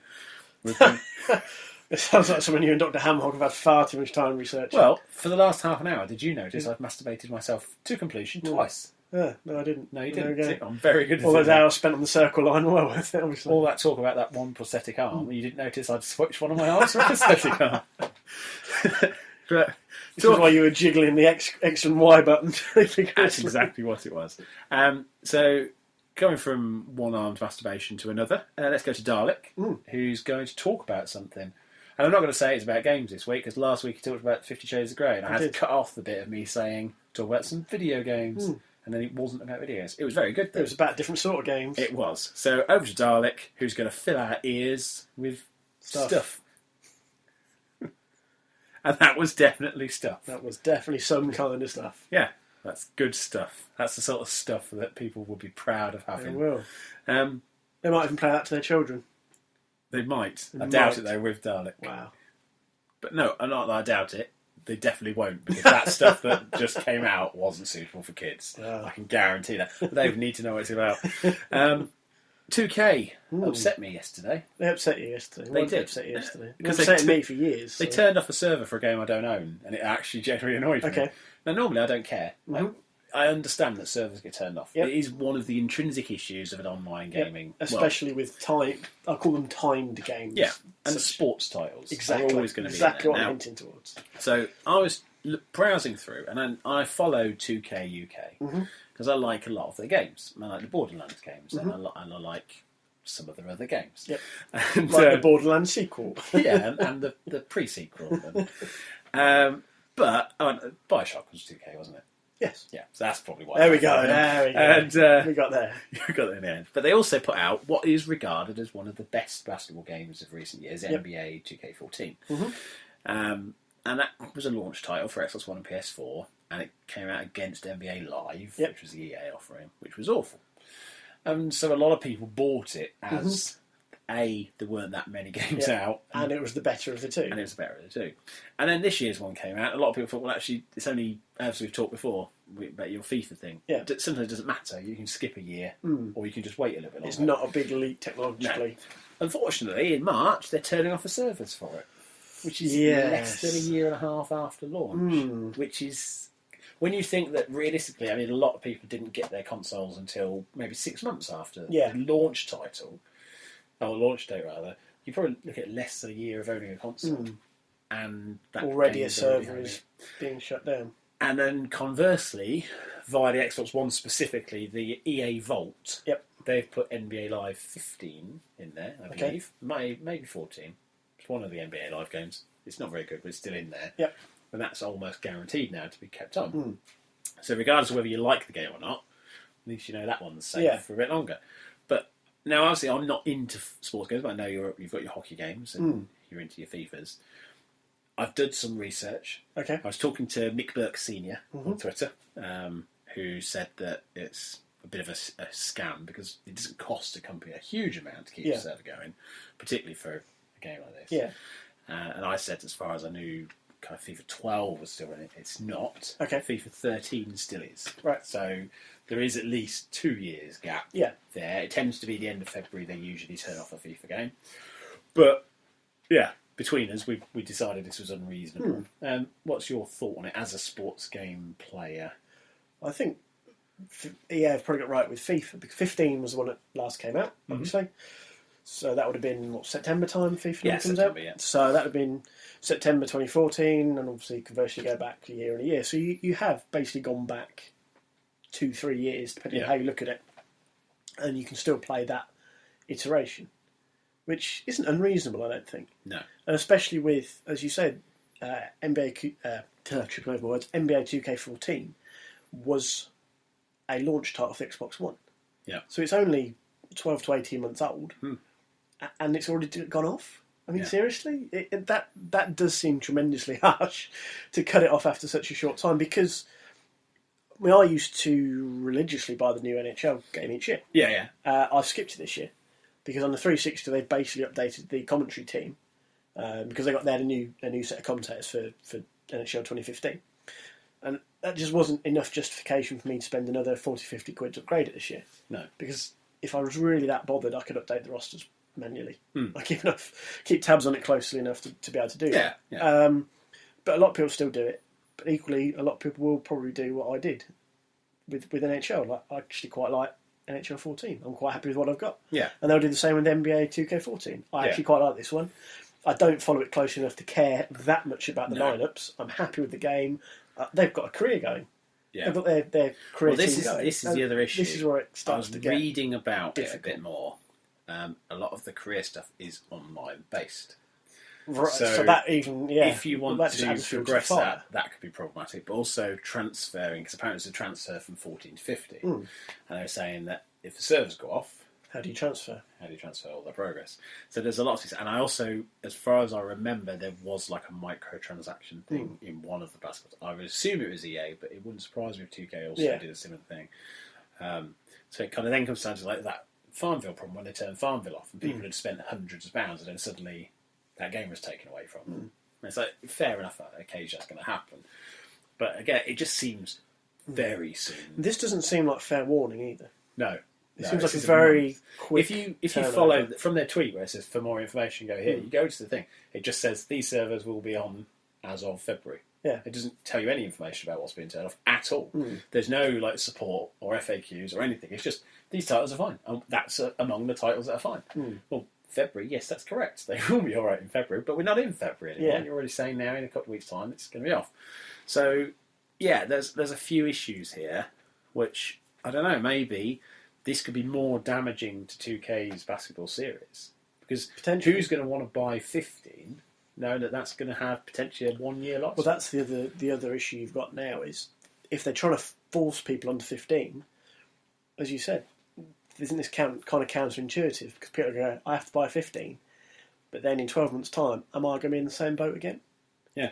And if you're a casual basketball gamer, that's probably going to put you off, especially as you said, if EA have put their versions in the vault, even though the 2K ones are widely considered to be better, you're still going to say, well, I can just buy the EA one. It's not as good, but I'm only going to pay for it once, and it's going to last me 2-3 years until I go, I want a new one. And in 2K's sports games, I have an indifferent history with, because I thought the hockey ones were terrible in terms of gameplay. They had some nice features, but the actual core gameplay was just woeful. So if they're going to start screwing around with their basketball franchise, because the hockey ones basically stopped. So what are they going to have left in the sports genre? Wrestling, which is the only one they got left. And even then, that seems to be a series of diminishing returns. Well, the last one was awful. So, and that's the general consensus. Each year, you read the reviews. Yeah. So I didn't mind having a wrestling game. I'd buy maybe one. The SmackDown vs Raw ones I always really liked. It was even going back to the Mega Drive ones. There was I'd have one that I'd enjoy. There was something there. I mean, WrestleMania on the SNES, I really liked Super WrestleMania, and I really liked the SmackDown vs Raw on the PS1, like right through the PS2. So it felt like it was a wrestling game. Now it feels almost like kind of what they brought in a bit with the UFC games, where it's a little bit too technical. Yeah. Like with UFC, it has to be, because it is quite a technical thing. Whereas with wrestling, it doesn't need to be. It should be a bit kind of showman-like. Yeah. And when I played the new WWE one at Eurogame last year, every time you did a move, it would kind of slow down and put the move in slow motion. It was trying to make it a bit too TV kind of, oh, look at this visual. I don't want that every time. I want that on a showstopper move. Yeah. Or on a really good from the ropes down move. Yeah. Not every time I do a crossbody chop or whatever. Piss off. Just let me play the game. Or it's going to automatically start running again here. Oh, brilliant. Great. And that's the thing, and reading reviews about it, because I've sort of kept tabs on it to see, like, oh, is this year worth actually investing in? Because I'll probably keep it for a few years. Yeah. And all of them have been pretty much the same. They just seem to be getting weaker. So although they generally look better, which is what you'd expect as time passes, the undercurrent is that actually it looks better, but it's not. I mean, don't get me wrong. Better under the hood. Maybe the problem is that when sports games become more tech. I mean, I was talking to somebody about the difference between FIFA 14 on the 360 and FIFA 14 on the Xbox One with the new game engine and the more on the ball stuff. And they said it's a lot harder to play. But when you do score, it's more rewarding. So I found that just going from FIFA 13 to 14, that it's a big leap. Yeah, and we were saying about, and as you tweeted about the ref couldn't book you on the old FIFAs. Unless they caught you, which I'd forgotten about until I was like, oh my, I remember now. Was that FIFA within FIFA International Soccer, which was not effectively FIFA 94 and FIFA 95 on the Mega Drive. Yeah, absolutely loved that. But this is the thing, like if I scored a goal in that FIFA game, there was no skill involved. And as it goes forward, you've actually got to have a certain amount of skill. With the wrestling games, the early ones were you push a button, you do that move. Then it was hold this button, push it at the right moment, you do the move. If you want to block, you just push block. Now it's like you've got that split second to hit the button. And that's a real split second as well. But it should be in an essence, because there is a certain skill to putting on that thing. That's smoothly. when you start moving more towards being a simulation game. And I think that might be what's happening with the wrestling games in particular, because it does feel like it's trying to emulate the actual physical. And for me, I can see why some people would like that, but it's not for me. And I think to that point, I would say it might be the same. I don't want to put words into other people's mouths, but wrestling's kind of that. The whole thing is that kind of arcadey, larger than life essence to it, because the games have all like the backstage stuff, the arguments, the press conferences. So you kind of want almost to have that arcadey fight element to keep it that light, almost OTT style, where you can do these big, as you said, cross body chops just by pushing X. Yeah. If they're in the corner, push X, slap. And you kind of just want it to be that nice, simple, real, arcadey over. Well, the shame was they did that WWE Superstars game, which I was just looking to see if I had a case. Where it was Andre the Giant. Real big chunk. Oh, I remember. They were really... But they were like proper superhero style fights. And that was probably the most fun for a while. And Legends of WrestleMania, which is one by Andre the Giant, was very good because it was an homage, or not homage, a tribute to the great wrestling game. Yeah. I mean, you can see over there, I've got top 50 superstars of all time. I've got the rise and fall of WCW. I've got I might have to borrow those over there. That'd be a nostalgia trip for me. Yeah, I mean, I buy them now. I've got the Hulk Hogan box set. I've got the Rock box set. I've got Steve Austin's box set. Because wrestling was, for me, not the biggest thing in the world. But when I was when I was doing PE, we had to do a thing where we had to study a sport and then put together like a folder of information. And I, at that age, still believed that WWF was a sport. Before the pandas got hold of it. And so I had the trading cards that you could get at the time, and I stuck them in. I was saying little bios and what their moves were. I used to load them. I don't know where they went. And so I handed it in, and my PE teacher went through the folder, chucked it in a bin, and he said, "It's not a sport, and you've failed immediately." And I was like, "What? It's a sport. They run around." And it was, we would have the whole family around on Royal Rumble night. And we have one family member who had a Sky subscription, or BSB at that time. It wasn't even B Sky B, it was still BSB. And so we'd watch it, and we'd all watch it, and it'd be at 11 o'clock at night. Yeah. And I'd have to have a sleep in the afternoon to be up for it. And then we'd all count down together as to what was going to come out. And it was great. It was one of the best kind of family. And again, it was kind of a sport in the sense that it's the same as any other sport. As a collective, you watch an arena where something happens. If it's staged, fair enough. But it doesn't mean there's not a physicality to it or something you can appreciate. And as I got older, it's like, well, you can see the kind of the fake side of it, but then you look at wrestlers like Mick Foley, where there's fake, and then there's just him being mental. Yeah, and you some of them are. Yeah, you'd think. So athleticism, despite the also the organised, shall we call it, nature of you can't. I mean, you matches, can't just pick it up is, and just do it yourself. No. You've and that was the problem they always used to have. Look, don't do it at home, for fuck's sake. Oh, there's a video doing around at the moment, which don't is tombstone your little sister. Well, this is funny you should say that. There's a video doing around at the moment, which is doing hardcore wrestling signature moves on a girl, and it's a bloke with this girl, and he's basically they're on a diving board, right? So he'll get her and he'll put her up into a powerbomb and slam her into the water, and it's all like nobody's going to get hurt from it. But it is just quite hilarious that that's what the world comes to. It's just like this guy's like, yeah, this will be funny. And she's she's not like caught by surprise and suddenly just thrown. It is that they've set up together. But that's the thing, it's like it's there. And that's kind of, it's fun. That's why people watch it. They don't watch it for a technical element, they watch it for the fun. And there is, like we say, there is a technical element to it that has to be appreciated. Particularly when you're talking about stuff where you're jumping off of, say, 20-foot tall steel cages, down through tables. You think there's a lot that could go wrong, and it has gone. I mean, you look at Owen Wilson, every time Owen Wilson, because I think of that annoying one with blonde hair, and it's still Owen Wilson. It doesn't matter. But yeah, the whole Owen Hart thing, and you just think, oh, that's the one way it can go wrong. I remember watching interviews. I've got Mick Foley's autobiography kicking around as well somewhere.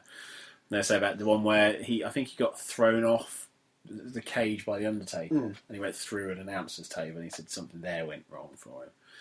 And you think, if you've been slammed onto some drawing pins earlier on, and then you're thrown some height, and one of them is still there. I mean, that's going in to something. I mean, if you get your face slammed into drawing pins, whether they've been blunted or not, they're still sticking in your bloody face. Yeah. You step on a plug, it's not sharp, but fucking hell, that hurts. And that's just you walking. Or stickle bricks or a bit of Lego. Yeah. Like that would be, if Mick Foley got slammed into a box of Lego, then I'd call him proper hardcore. What a finishing move that would be.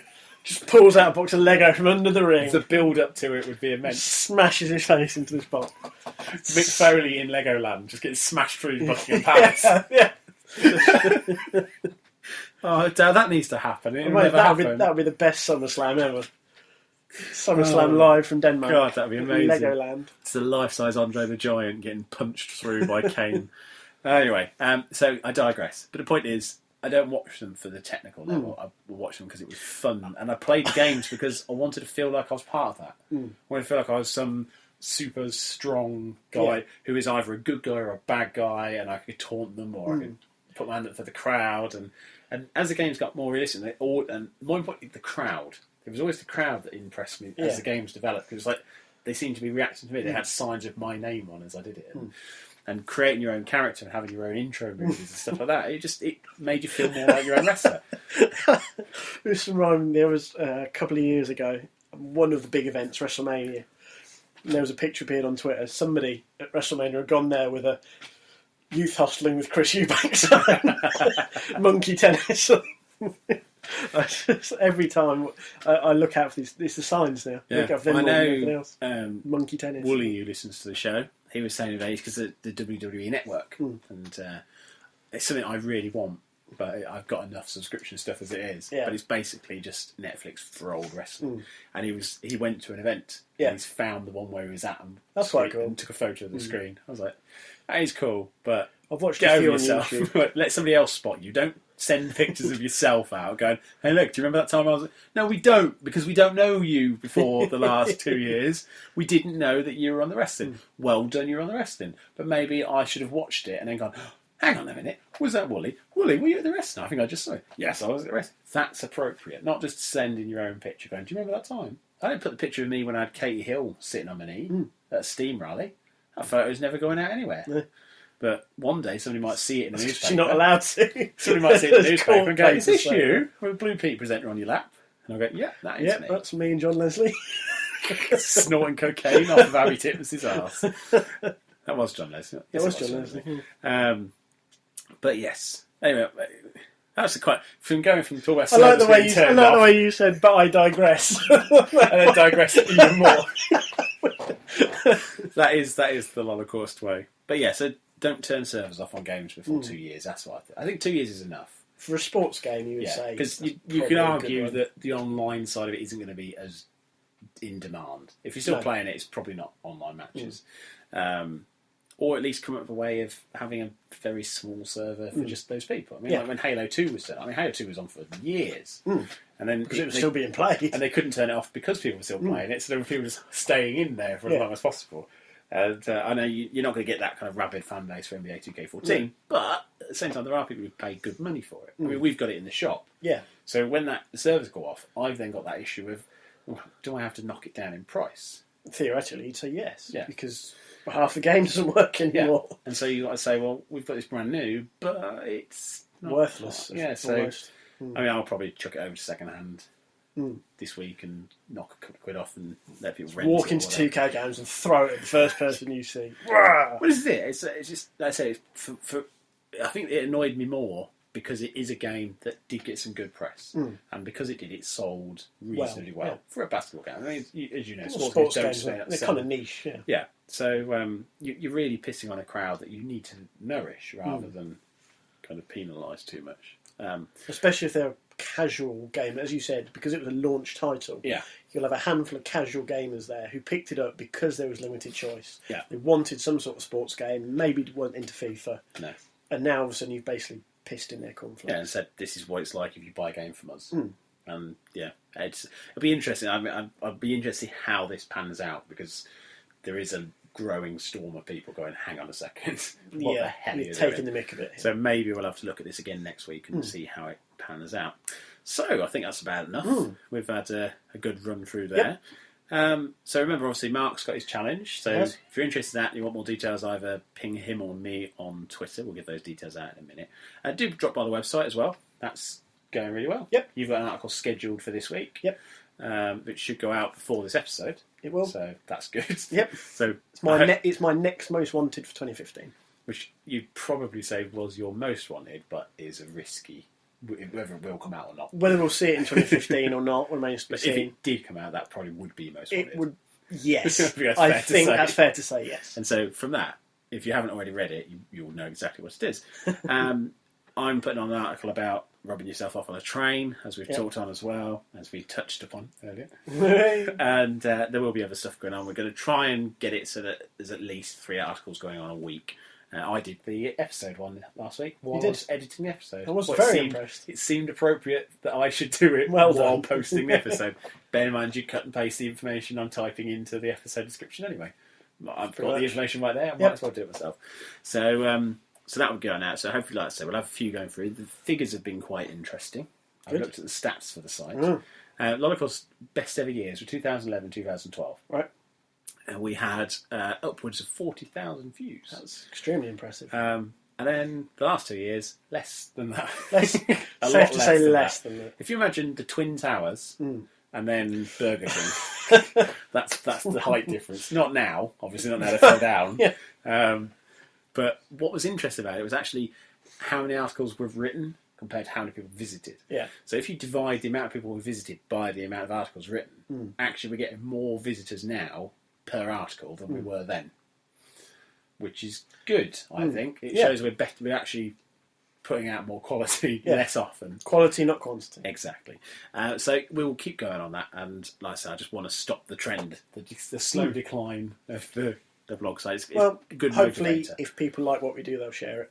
Yeah. That's always what I felt. You get a lot of people who say, please retweet. I'd rather people just shared it off their own back if they like it than me having to go, please retweet, because I hate that. I hate when people fill up my timeline going, I've written this, please retweet it. It's like, no, I think it's shit. I don't want to retweet it. And I would hope people feel the same about my work. And if they like it, they share it. If they don't, they go, he's a twat.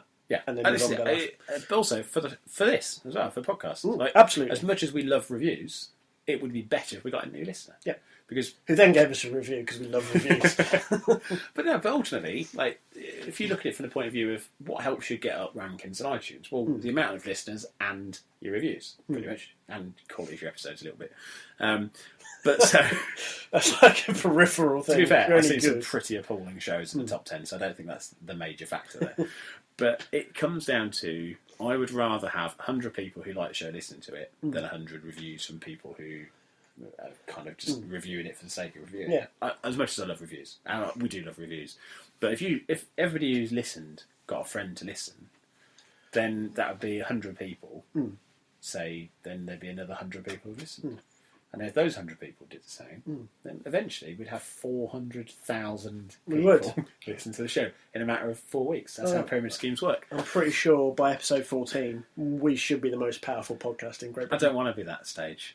Oh, you're in the world, do you? No, I've seen other podcasts do that, and I don't want to do that. Somebody said to me actually the other day about, because as much as I don't really like to talk about Mature Gamer as a kind of a reference point, really, because the two shows are very similar. A gaming podcast is a gaming podcast is a gaming podcast. I did a gaming podcast, now doing another gaming podcast. So intrinsically, there's going to be people who think, oh, hang on, he's just doing what he did there. Well, yeah, I am. I'm talking on a podcast. About games and some other stuff. And they did say, like, why would you leave a show that's already successful and go to a show that's not? The biggest point is... It's our show. Well, Mature Gamer Podcast did very well, and is doing very well, but it isn't something that I would have made. That's the thing. It's a show that is a Kevin Steve show. Like, what they do with Anna is very much their thing, and that's a joke in there somewhere. But like, I wanted something where if I wanted to do a feature just off the cuff, I wanted to do a feature about Skylanders or whatever. And I'd say Skylander of the Month. And I'd do a little kind of fake QVC video thing. I'd like to be able to do that without trying to pitch it to somebody else. Yeah. I want that little bit of control. Because I don't necessarily want to do something that's massively popular. I don't want to get to the point where I can walk up to a developer and they'll go, what show are you from? And I'll go, we're Lollicles. And they'll go, I want it to be the point where I don't need to sort of go up and sound from a show. Yeah. Just like go up and talk to somebody. Like I do in real life at times.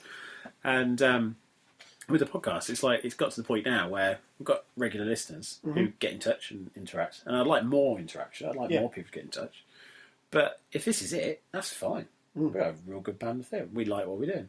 Yeah, I wasn't joking a minute ago. I slapped my thigh. I was serious. It should be... We're doing something we enjoy. It should be organic growth. I don't want to artificial it. Somebody said to me the other day, they were talking about blog hits and stuff, and they were saying, do you know, you can pay this guy 40 quid and he'll guarantee you so many. But again, I don't. It's like, but why do you need that? Like, I'd rather say, you know, that postman Gav, we know him, we know App Silas listens to it because he's commented on stuff, and we know that Whittip has emailed in about stuff, and these people we know they listen, and that's enough. As long as you know you're not just shouting out into the darkness and nothing is coming back. You need to have something come back to go. Sure. Well, that's fine. And we're getting good feedback on some elements. We're getting negative feedback on others, and we're working to change that. But that's what we do. That's what we make it. We've got.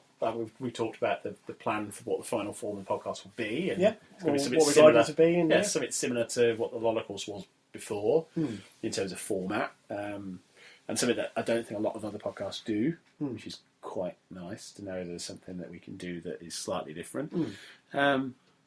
But again, that's why we do it. So the articles are there, the blog's there. Have a look at it. If you want to share it. It's good. Or write us a review on iTunes.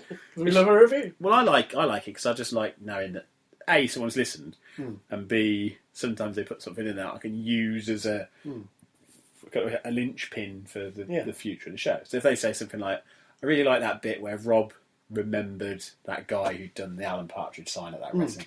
That was real. Can you do more of those things? Well, then all we need to do is look for more people who've made Alan Partridge signs. Just have it recording while we're drinking, and then take snippets of those conversations and drop them into a show. Because you can't kind of plan for a memory that suddenly jumps in. So if that's what people want, we would have to drink more. But it could work. I don't know. 4 and Feb, all gone. So now we're on to March. Madcap March. I don't know. I'd say March Madness, but I think the NCAA basketball's probably got that stitched up. That might be about right. So, let us know what you're doing through March. Are you looking forward to Sniper Army? Are you looking forward to a zombie game? Zombie Army Trilogy, which is Sniper Elite Zombies. But there's 3 games on one disc, and they're very good. So that's coming out. It should be about 22 quid. That's very for a reasonable. new game. So that I'll be interested to see if people get onto that. And then obviously we've got later in the month other games, mostly being Battlefield Hardline. So I'll be interested to see what people think about that. Let us know. We'll talk about that on the show next week. If you want to get in touch with Mark, if you want to take him on his challenge or talk about his videos, you can find him at XBLA Silicam. You can find Dalek at The Voice of Sex. You can find Rob at Rob McGregor 35. That's just at, not at. I'm not from Star Wars. I'm not one of those big walkie things. The all-terrain armour transports. That's what it is, isn't it? I got tripped up by a pissy little thing. Well, There's a design flaw there. You're slightly shorter than I am, aren't you? Being tall does make it very easy to fall over. Does it? Funnily enough. Oh, you thought I digressed before? I'm about to digress even. Well, actually, it's not that much of a digression. I found out the other day that there is on Facebook Messenger, there is a button you can press where you can type a text by voice. You can do that on a lot of things with iPhone now. Yeah, well, this was like just transcription. Yeah. So I was using it the other day to talk to my girlfriend, and I was just saying, like, I wonder if it's going to say your name right. Will it say Claire without an E? Because she's Claire without an E at the end. And it went Claire without any. And I thought that was very funny. But this morning, I had my phone in my hand, and I was stepping over this chair, and I caught my foot on it. I fell over, and I dropped my phone, and I went, son of a bitch! And my phone went... And I looked at it, and it had typed Silver Birch. And I thought, brilliant. So now Silver Birch is... I'm going to basically say vague swear words in a Northern accent. Whatever it types is now going to replace the swear word in my lexicon. Like ducking hell. Exactly. Like no one's ever said ducking hell or duck off in their life. But Silver Birch, I thought was brilliant. Nice. So, yeah. So I'm at Bouncy with H after the second B. And Rob's not a Star Wars troop carrier. Nope. Now, next week, I had called the episode 11 Cold Turkey. Because I was going to send my Xbox back for repairs. And I was going to only have Nintendo consoles left. And a 360. But mostly played the Xbox, the Wii console. But now that the Xbox isn't going back, I don't know whether to call it cold turkey or not, or leftover turkey, because it's like I've now got a faulty console that he's going to wind me up. So I don't know, I might have to change the episode. So if you're at home are listening, why don't you name episode 11 for us? Because 11, 12, what was in the song? 9, 10, Big Fat Hen, 11, 12, Dingley Dell. I don't know. Dinklage, delving, and a puddle of poo. I don't know. So yeah, episode 11. Somebody tweets us, name of episode 11, whichever one makes me smile the most is what I will call episode 11. Yeah. Let's throw it open to this community of 8 people. Yeah. It's our first listener competition. It is a first listener competition, and the prize is immortality, because your title, if you said episode 11, Gavin Fisher, then Postman Gav will have an episode named directly after him. If that's the funniest thing we get, to be honest, we might as well pack this thing in. His name is not as funny as his face. So if it was like episode 11, Postman Gav's face, then that would be good. But whatever. If it was episode 11, Danny Dyer versus Katie Hopkins, fight! Because they're having a big scrap at the moment. It's brilliant. Danny Dyer's missus proposed to him. Okay. And so they get married. Okay. That's good. Yeah. Good for him. And Katie Hopkins went, cool, bit effeminate. And then they were having an argument backwards and forwards. And he said something along the lines of, it probably would be worse if someone like you proposed to me, because you've got a face that belongs on the side of a church. And I thought, that's a good comeback from Danny Dyer. He as all the issues I have with Danny Dyer, I'm quite happy for this argument with Kate Hopkins to go on forever, because it is amusing to see 2 people who I quite dislike just going at each other. So yeah, that's a thing. So yeah, whatever you think, send it in, and we'll call the show it. Yeah. That's a good thing. See, I've given you a present. I've given them a present. So yeah, because we're not allowed to give people presents for iTunes reviews.